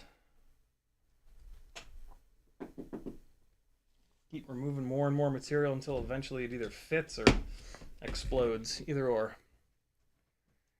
There we go. Okay. So that'll definitely be good. So now...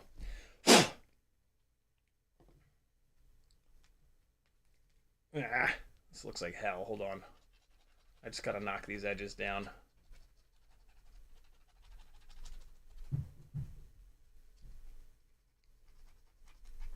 Okay. So I'm just filing at like a really sharp angle to just knock down the just like a buildup of material. There it is. That's the stuff. Okay.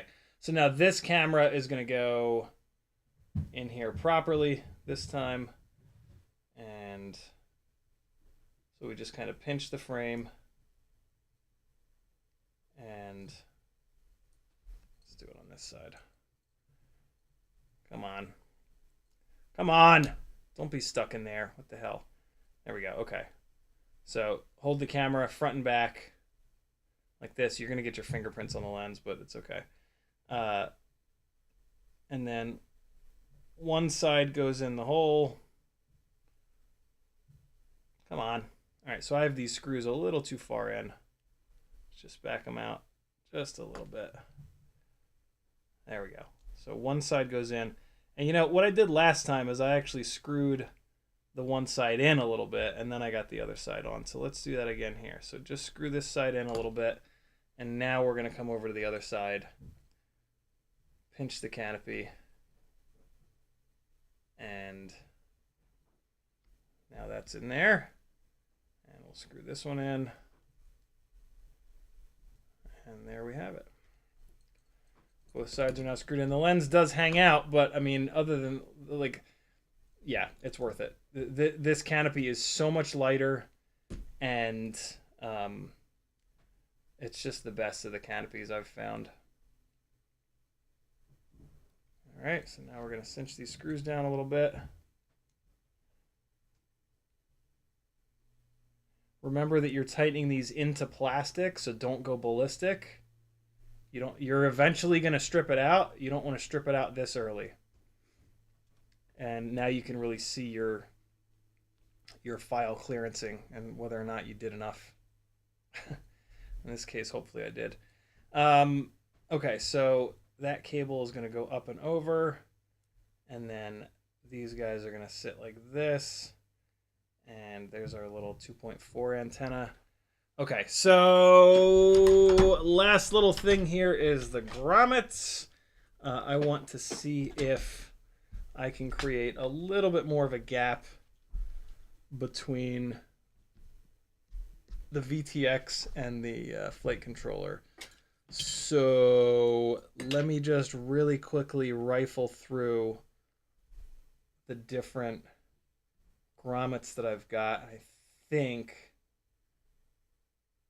yeah, this is the one. This is the one.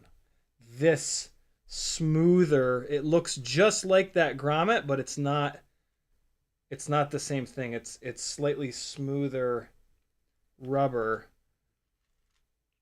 But I'm only seeing one of the damn things. Where are the rest? Is the question. This is the same one that I've already got. Oh, here's another one. Nope, no, it's not. Shit. Damn Damn it. I have absolutely no idea where I got these grommets from. I apologize. They've been in here forever. Oh, why is there only one of the exact perfect grommet? Don't do me like this. Not like this. Let me just keep. Oh wait, here's another one. Here's another one. Okay, so they're down here. They're down here. Is that one? Nope, that's not one. This is a Happy Model one. It's got that big seam in it. That's not quite tall enough. Is this another one? Nope, not quite. Not quite. Come on now. This is another Happy Model one. Don't you even tell me that I don't have 4 of these perfect grommets for this job. Another one of the Happy Model ones. Another one of the Happy Model ones. Shit! Another one of the Happy Model ones. Come on now! Please. Damn it, another Happy Model. Why would I only have 2? What world is this? Happy Model. What's the deal here? Happy. Ooh, no. This is not going well. Shit, why do I have so many of these? Jesus. No, no, no, no, no, no. Come on, I'm at the bottom. How is this possible? Oh. What? There's only 2? How? How? What? Is it mixed in here, maybe? What? So it's these guys. And they look just like those, but they're a smoother material. And they don't have this huge seam in them. This looks like it's the same material here, but it's not the same height. Oh, no. Did they fall over here? Something that happens a lot in this little container is stuff will jump from one spot to the one right next to it. Oh. Farts. No. It could be up here, but I doubt it. I feel like I would have seen it. This is the match for that one. Oh, this is some bullshit right here. That's what this is. They're not in there. They're not in there. Not in there. Not in there. Not in there. This is some grade A bullshit. I guess I had 6 of them, and I used 4 of them on a build. I don't know how the hell that would have like, who would sell 6? Sometimes they sell 5, but not 6. Unless, did I use 2 of them for something, I wonder? Fuck. Alright, well, other option is going to be to use these little rubber washers. I'm going to use these regular Happy Model ones, and then I'm going to put these little rubber washers above them. And it's going to be a little tiny bit janky, but it'll be all right. The problem I'm going to have is getting the screws through far enough to bite. So this might actually not work, but we're going to at least give it a try. So I need 3 more of these little rubber grommet bastards. There's 2. Here's 3. And I'm using these little guys because these are the thinnest. I have a bunch of these little M2 washers, but these are the thinnest of the bunch. And that's really what I want here. I want just the tiniest little bit of extra height. So unfortunately, I'm going to have to put these guys away. I got to try to find out where the hell I got these from. And then we're going to use 1, 2, 3, 4 of the Happy Model ones. And then the rest of these can just go. Shit, man! This is... I thought... I knew that I had grommets that were a little bit longer, but I certainly did not know that I only had 2 of the damn things. I thought that was a 3rd one, but it's not. Okay.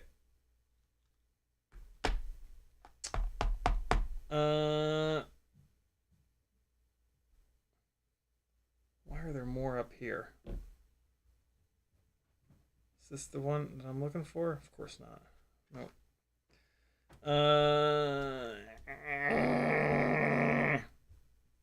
Okay. Get these guys out of here. I also kind of thought that these blue ones from T-Motor were a little bit taller, but they're not.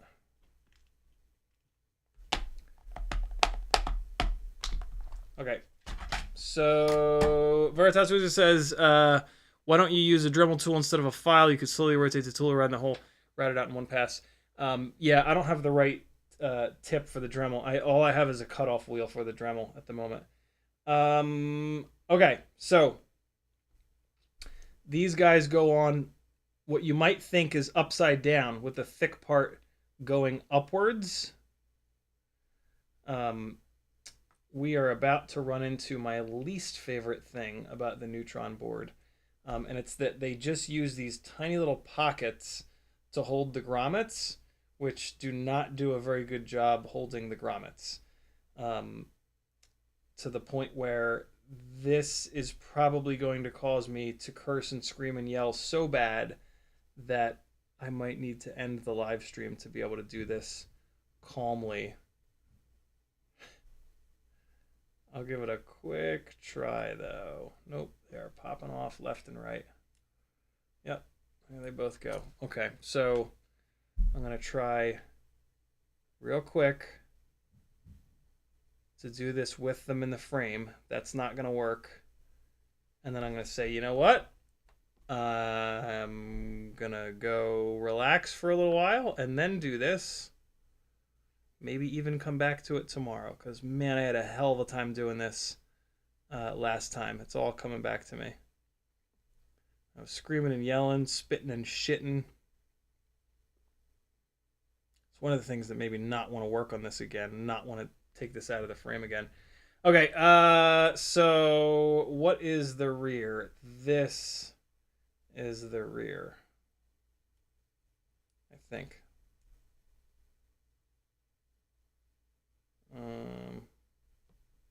Looks like they put the battery bay dead center, so it doesn't really matter, but I would rather have this piece in the rear or this piece in the rear. Let's have this piece in the rear, because there's an extra screw hole there that maybe I can use for like an antenna holder or something like that in the future. All right, so let's see. Can I get this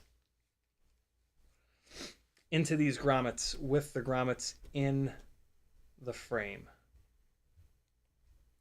Maybe, maybe, maybe. Probably not, but maybe.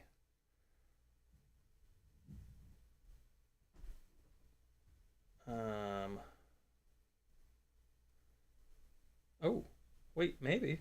Hold on. Oh, God. Oh, I hate to have to push so hard on these little rubber buddies. Wait a second, is that on? Holy shit, I did it. Oh my God, okay. Wow, okay, so that's how you need to mount this Neutron board. I don't know, they might have done that on purpose. Oh wait, no, this one won't go though. Hold on. Oh shit, come on. No, there it goes, there it goes, there it goes. Hey, look at that. Maybe that was on purpose. Maybe that's why they used those cutouts in the shape that they used them in. Maybe I'm the idiot. I'm not the idiot, because if that's true, then they should have a line on the product page that says, hey, we designed our grommet cutouts in a way that you can put the grommets into the frame and then just push the board down on them rather than fighting with them like everyone else. If you make a brilliant decision that's outside of the norm and you don't tell anyone about it, that's a problem. Okay. Shit. It's going okay. Move these guys out of the way here. I had these wires run in like a very specific way. I think to keep the wires from hitting the frame, if I remember correctly. But what I need to do now is somehow figure out how to balance these damn things under this. So let's... Because what I'm using these for is to get a little bit more clearance between the AIO and the VTX. So I need to really carefully line these up. And then I need to put the canopy down, and then I need to put the screws through the canopy. This right here is why I was desperate to find a grommet that was taller, and why I spent all that time looking for it a minute ago. Because this right now sucks, and this is the only way to do this. Like, and you know, like with a setup like this, fucking forget taking it apart in the field. You know, like you have to come home to work on this. Which, I mean, I don't know. With a rig that's this specific, it's kind of like, well, probably wouldn't need to. Until you do, right? Like...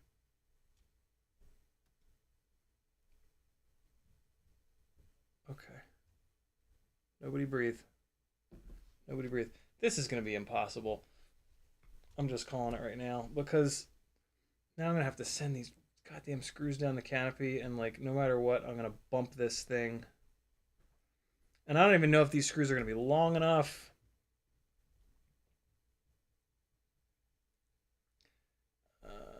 Okay. Oh man, this front screw is going to be a son of a bitch, because the lens is in the way. Oh, this front screw is going to be a nightmare.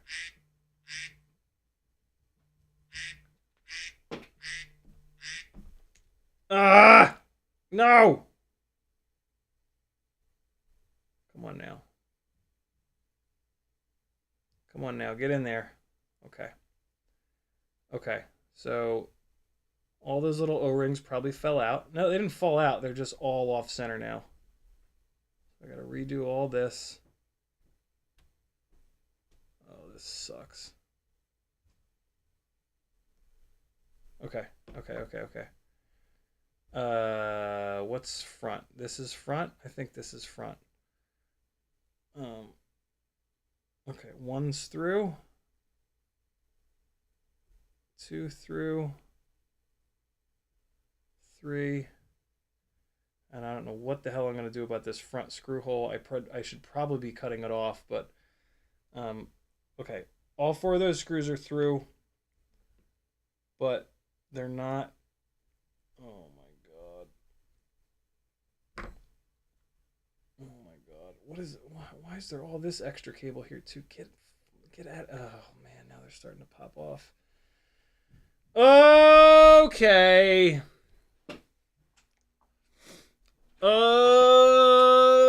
Okay.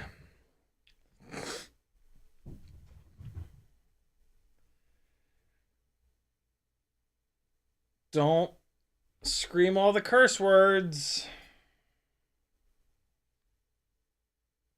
It is sideways. Thank you for that. Son of a bitch! You goddamn bastard! Come on.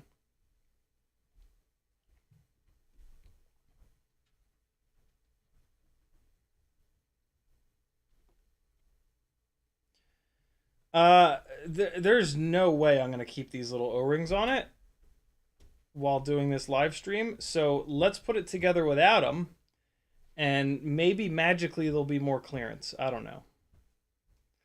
But what I do need to take care of is cutting this front screw hole off, because there's just absolutely no way that I'm going to get access to it with this big, long dick nose camera sticking out of it. So you cut the bottom part off like that, and then you can just come here and do a nice clean cut, and then another nice clean cut here, and then round it off, and it's as if it was never even there.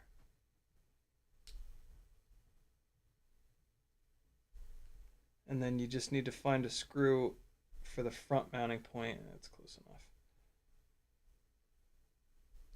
Like how I say it's close enough, and then I go back and fuck with it more.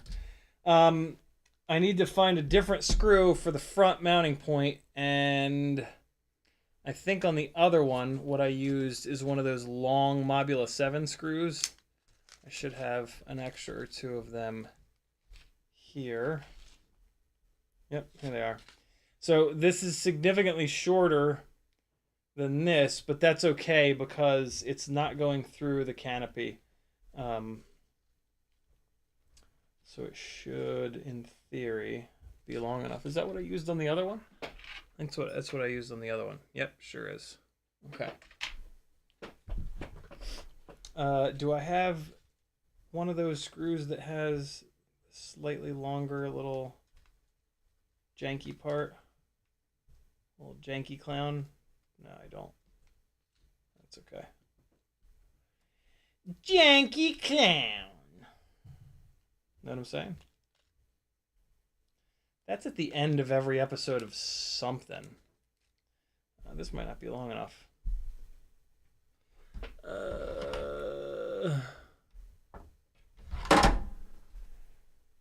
Oh my god, okay. Calm, collective, chilled out, everything's fine. Don't scream. Don't scream. Don't even breathe. Okay. So there's that front screw. It is hitting the plastic. It is just barely long enough. Okay, so there, it's in the plastic. This is me cranking it down a little bit. All right, front of the VTX and AIO. Man, these screws are just vomiting out of this thing. Front of the VTX and AIO is secure. Now we're going to try again to get the sides on here while wrangling these cables. Oh my god, this is driving me insane. Please just work. Okay. The packaging of this build sucks. Like, the cables are in the wrong spots. I guess I should have shortened these cables up a little bit, but like, I don't know. Try to leave them longer in case I change my mind and decide to mount the canopy in like a different way.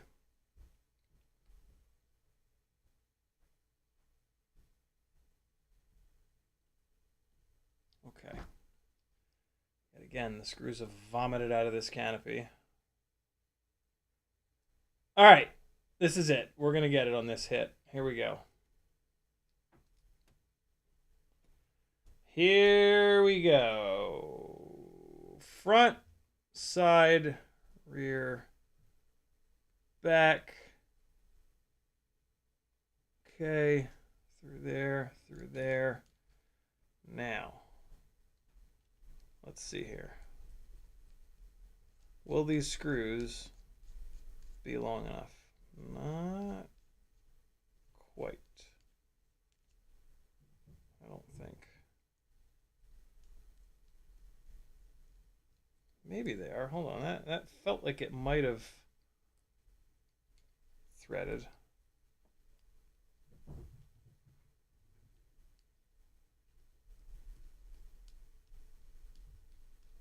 So what happens is that these screws will,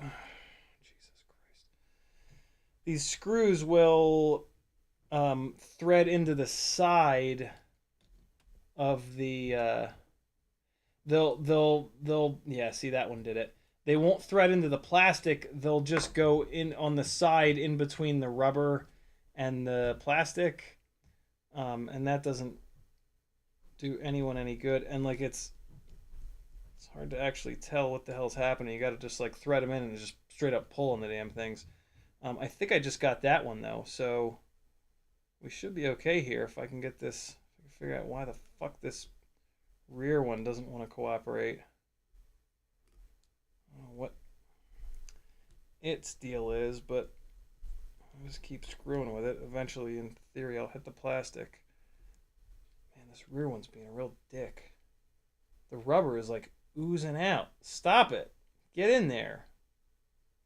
Get in there, rubber grommet. What the hell are you doing? Yes, you know, the rear one's not catching the plastic for some reason.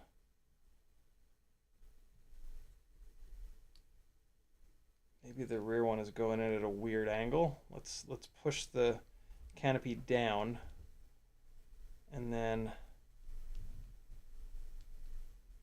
please let that be it. Hey, there it was. Oh, this canopy is much better than that other canopy that was on this. No, it's not.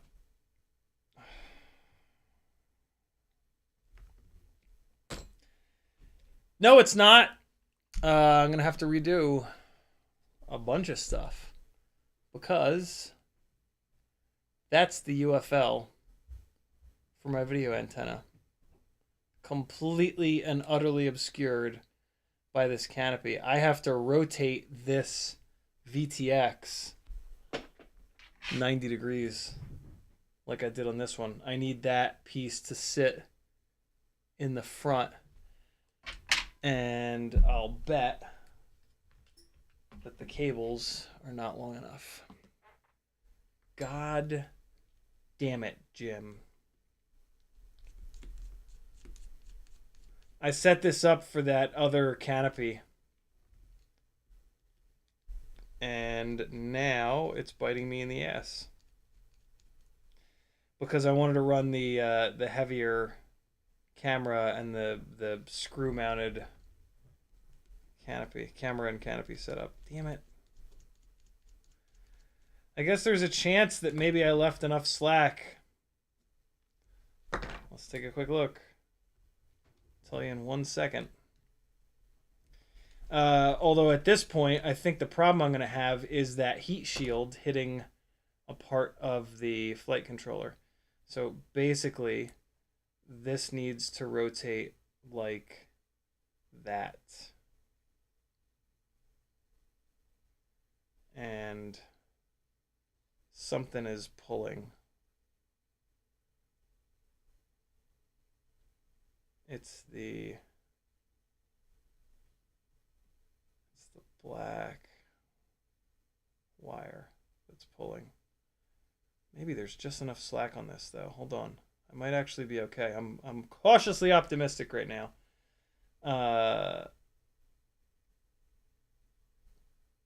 Holy shit, I think I'm okay. No way. No effing way. Oh, the cables are long enough. I just got to get these screws to hit those posts. Come on, little buddy. You can do it. Okay. That one's on. Ooh, yeah. Okay. So the screws are long enough. I can't really see in there to see if anything is going to be pushing down. So what I'm going to do is I'm just going to mount it, and then I will push down on the flight controller to see what happens, basically. To see if it bottoms or if it... I'll push down on the VTX to see if the VTX squishes before pushing down on the AIO, or if the whole stack squishes down. If the whole stack squishes down, that means that there's that something on the bottom of the VTX is hitting something on the top of the AIO. which is not good, as you can probably guess, because that will negate our soft mounting, and we can't have that.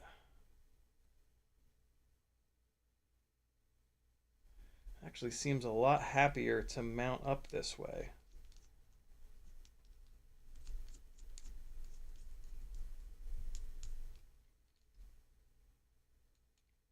Except for this rear screw, of course. It's going to be a jerk no matter what. Come on, man. Work with me here. Just work, actually. You don't have to work with me. Just, oh! There it is, there it is, there it is. Now just this side one. Come on. Get in there. All right, hit the post, hit the post, hit the post. Yes! Yes!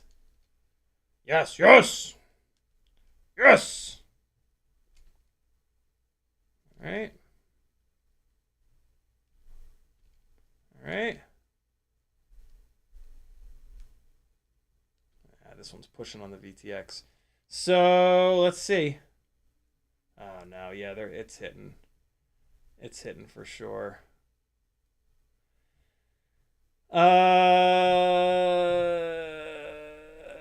it. I'm just going to leave it, and I will get it set up and put a battery through it, and maybe it's okay. Maybe it's okay with this. Yeah, I forgot to put the fucking antenna on. Oh my god, I'm gonna have to remove the canopy again. I don't even know where I'm gonna put this antenna. I guess I'll put it up into the canopy like I always do. Damn you! FP Avery says, parts come in to swap my 3-inch to 3.5-inch. Anything I should watch out for using 1804 motors in this rig? Frame is a bit heavy. Nope. 3.5 to 3.5. 3 to 3.5 is a pretty benign swap. Nothing really super exciting. Just get it done. Okay, so I'm going to put a little angle in here. Snap this on. Now, hopefully, this is short enough to sit up in this canopy. Also, hopefully, it doesn't interfere with the, oh boy.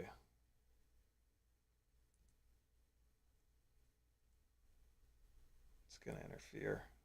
It's getting in the way of it's getting in the way of everything, to be honest. But I might just be able to keep pushing it upwards. Man, I hope this works. This will be really cool. I think it's just a little bit too long, though. It's just pushing the canopy back a little bit. Maybe not. Let's see. Got that one. No, yeah, I can tell it's pushing the canopy back too far. If I cram it, though, it should bend the wire. Yeah, there we go. There we go. Okay. Oh, man. It's close. It's really, really, really close, actually. No, I could, like, I'm having to really push on this. It's just ever so slightly too long. And it's hitting the... Oh, yeah, it's pushing down on the VTX really hard. Ah, that stinks. Okay, we're going to have to run a whip antenna. What's cool is, though, I can run the whip antenna right out the top of the canopy. That's a shame. I'll run this on another build, I guess. What's the other one have? I managed to get to fit on the... Oh, I see what I did. I see what I did on this other one.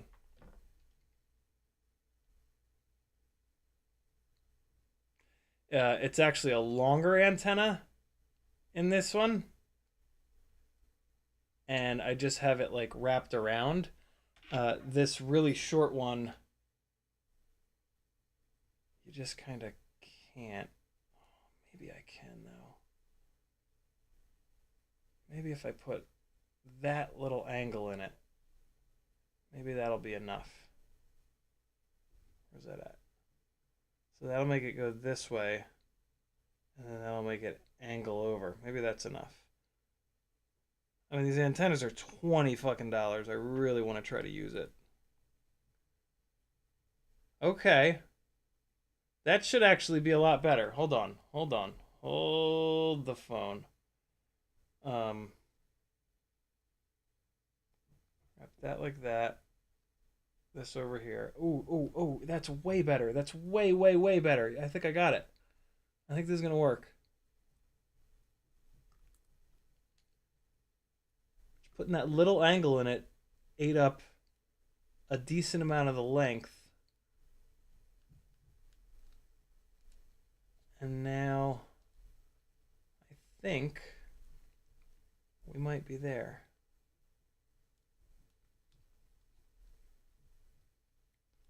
There's those two screws. Of course, the rear screw is the one being a total dick.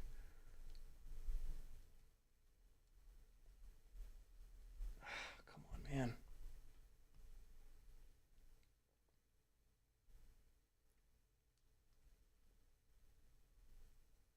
Come on. Hit your spot. Hit that post in there, brother. Please. Please. Yes! Yes!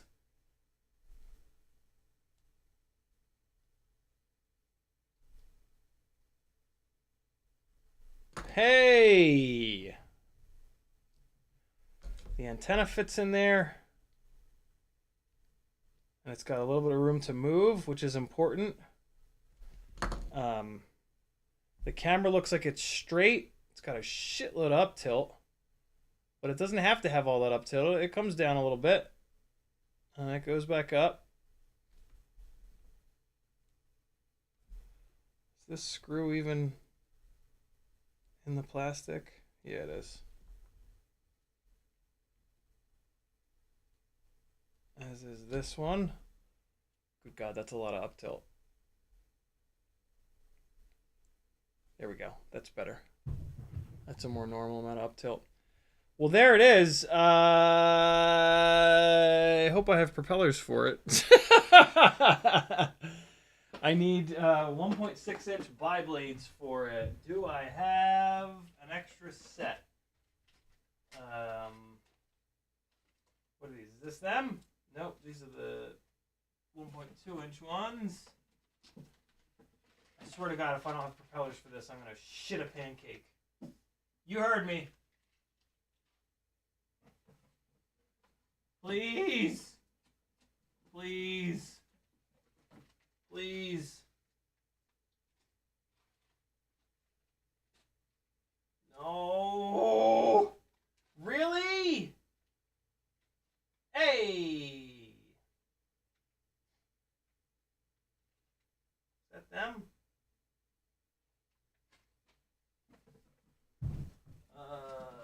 Or is this them? This is definitely not them. Hopefully this is them, because otherwise I don't have them. Oh boy.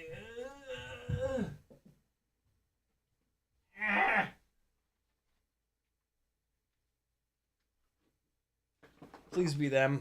Please. Please. Please.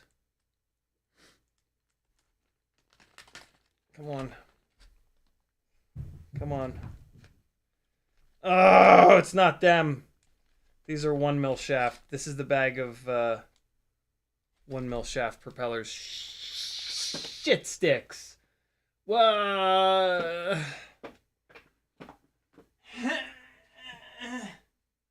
Why?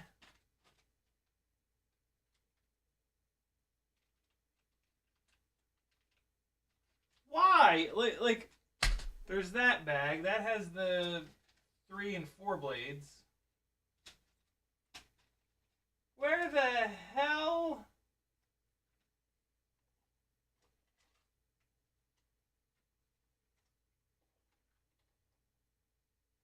This is ridiculous. Is this really happening right now? How do I not have... I mean, I could just rob them from the tiny lifters. But, like, what?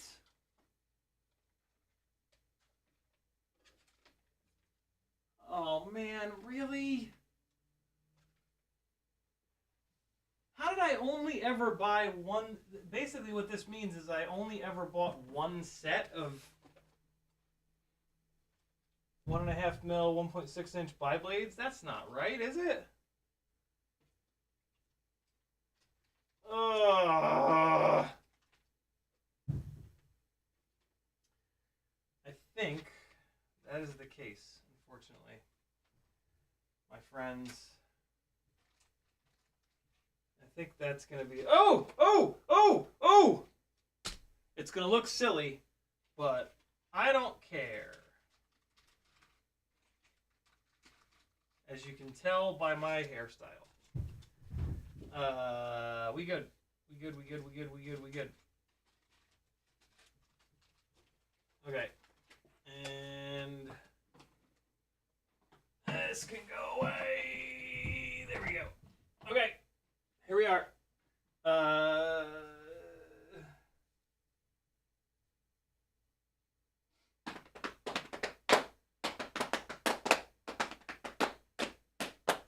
Okay, maybe it'll look cool. It'll look cool with a little bit of blue action, right? No? All right. Nah, it'll look cool. We've got high left. We've got high right. High left. And high right. There we go. I don't know why that's how I like I should just say clockwise or counterclockwise, but I don't. I see high left and high right. It's weird. Okay. Well, there it be. We're going to go props out because I'm still not convinced that props in is the way, and I still haven't done the testing. Oh boy. These are fitting a little tight on there. Let me throw a drill bit through these. So I have another drill bit here that's 1.47 millimeters that I will sometimes use on. Oh man, but that is fine in there. It's removing a little bit of material though.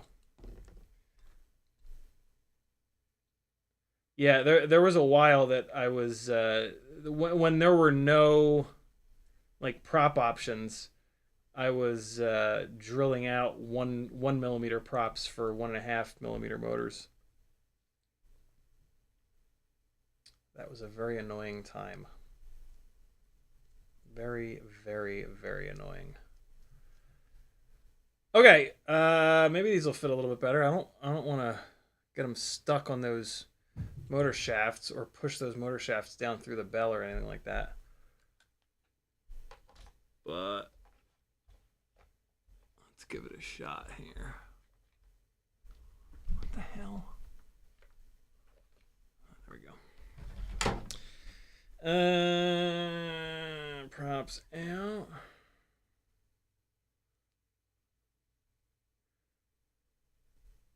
There we go. That's the ticket. Okay. Props out. Man, it's like this one motor has a thicker motor shaft on it, almost. There we go, though. We got it. Props out. Next time I do an order, I'm going to get some gray. Some of these props in gray.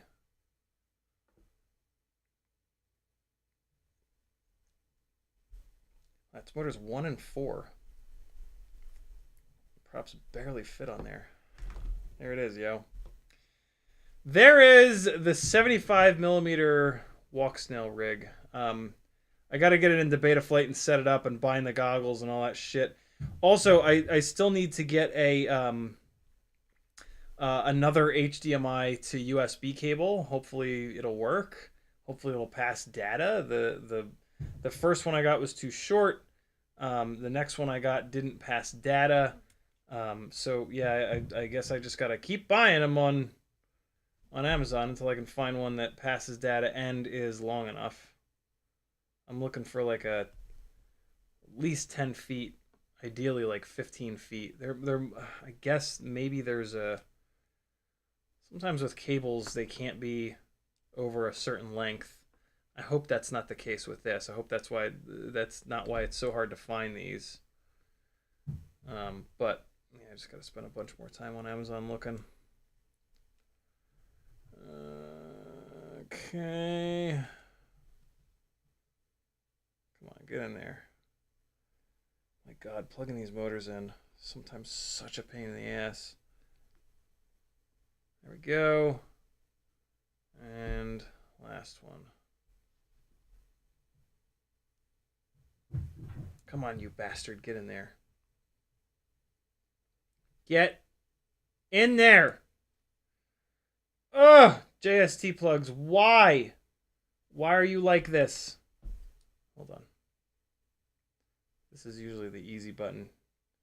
Use these to like get it into the plug. And then, although what the this one is just, there it goes. So yeah, there it be. That is a fancy looking little 75mm rig. Look at that. Just enough material removed from the canopy. Nice and tight. Tight like a tiger.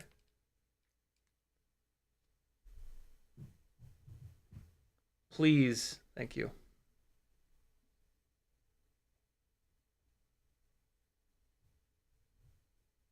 There it is, people.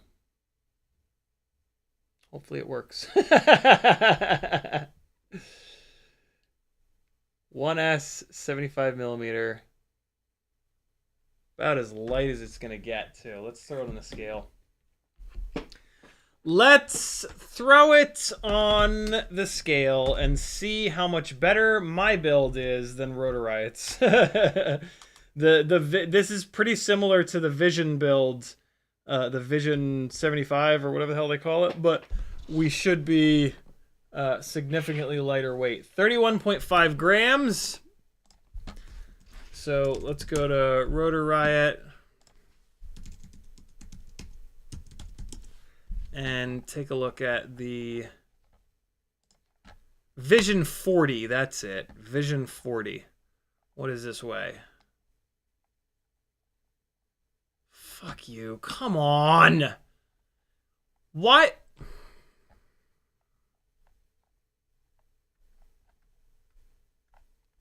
Unbelievable.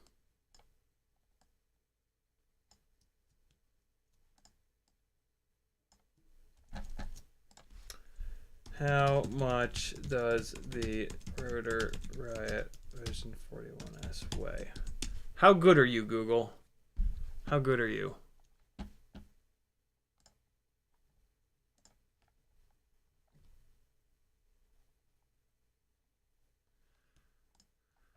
I'm not.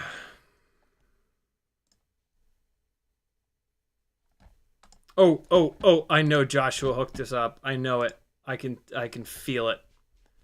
I can feel the love. I can see the scale. Give it to me, Joshua. Give it. Give it. So that's a regular Tiny Whoop. Whoa! 37.3. What were we at? I don't even remember. Were we like way lighter than that? Good Lord! We are 6 grams lighter. Wow. I win. 37. Jeez, what a fucking porker. Yikes. Okay.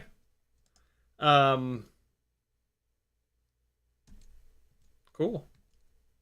That's why you don't run TPU canopies, my friends. TPU is very, very, very heavy. This Mobula 6 canopy setup is probably saving 4 grams. They're also running a full-sized AIO. They're running the T-motor AIO, I think. So yeah, and that's not a cut down AIO like the Neutron.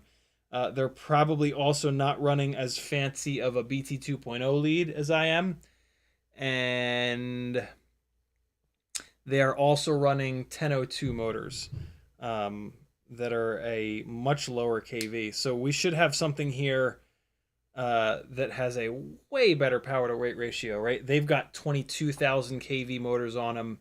I am at 25,000 kV. So this should just demolish the Vision 40 in terms of performance. And it's not that hard of a build. There is a previous stream where I did build this. Let's find it real quick. And so yeah, you can take a look at the build. It's not that hard. It's not an easy build, but not that hard. Walksnail 75. Here it is. Never finishing the Happy Model Mobula 7 1S ELRS Walksnail build. Finishing the Happy Model Mobula 7 1S ELRS Walksnail build.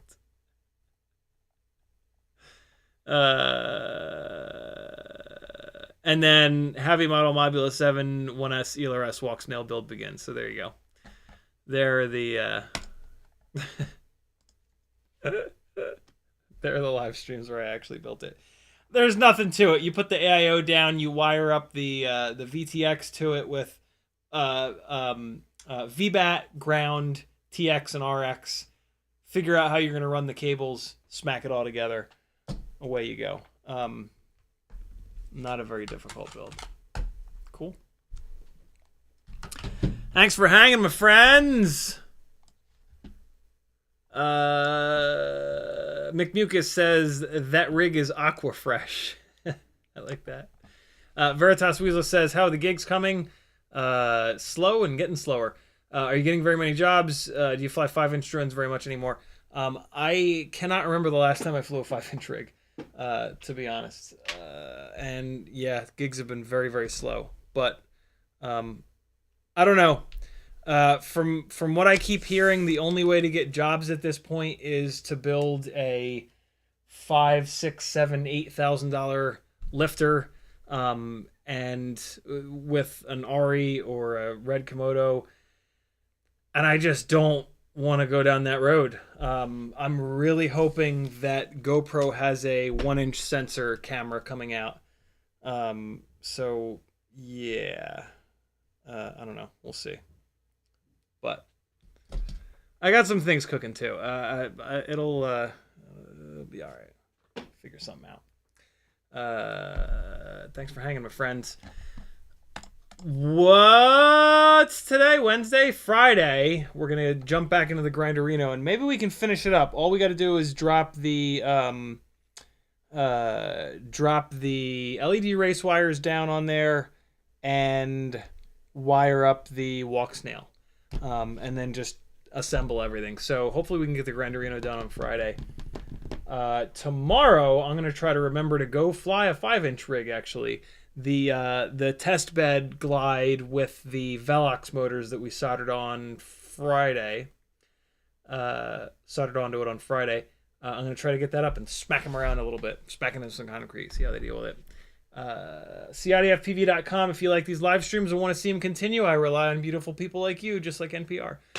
This way I can trash all the products I want and give you totally honest reviews, and I don't have to rely on some company never sending me anything again and that being a part of my income. So thanks, friends. Be good. I will see you on the next one. Here comes some slow motion. No.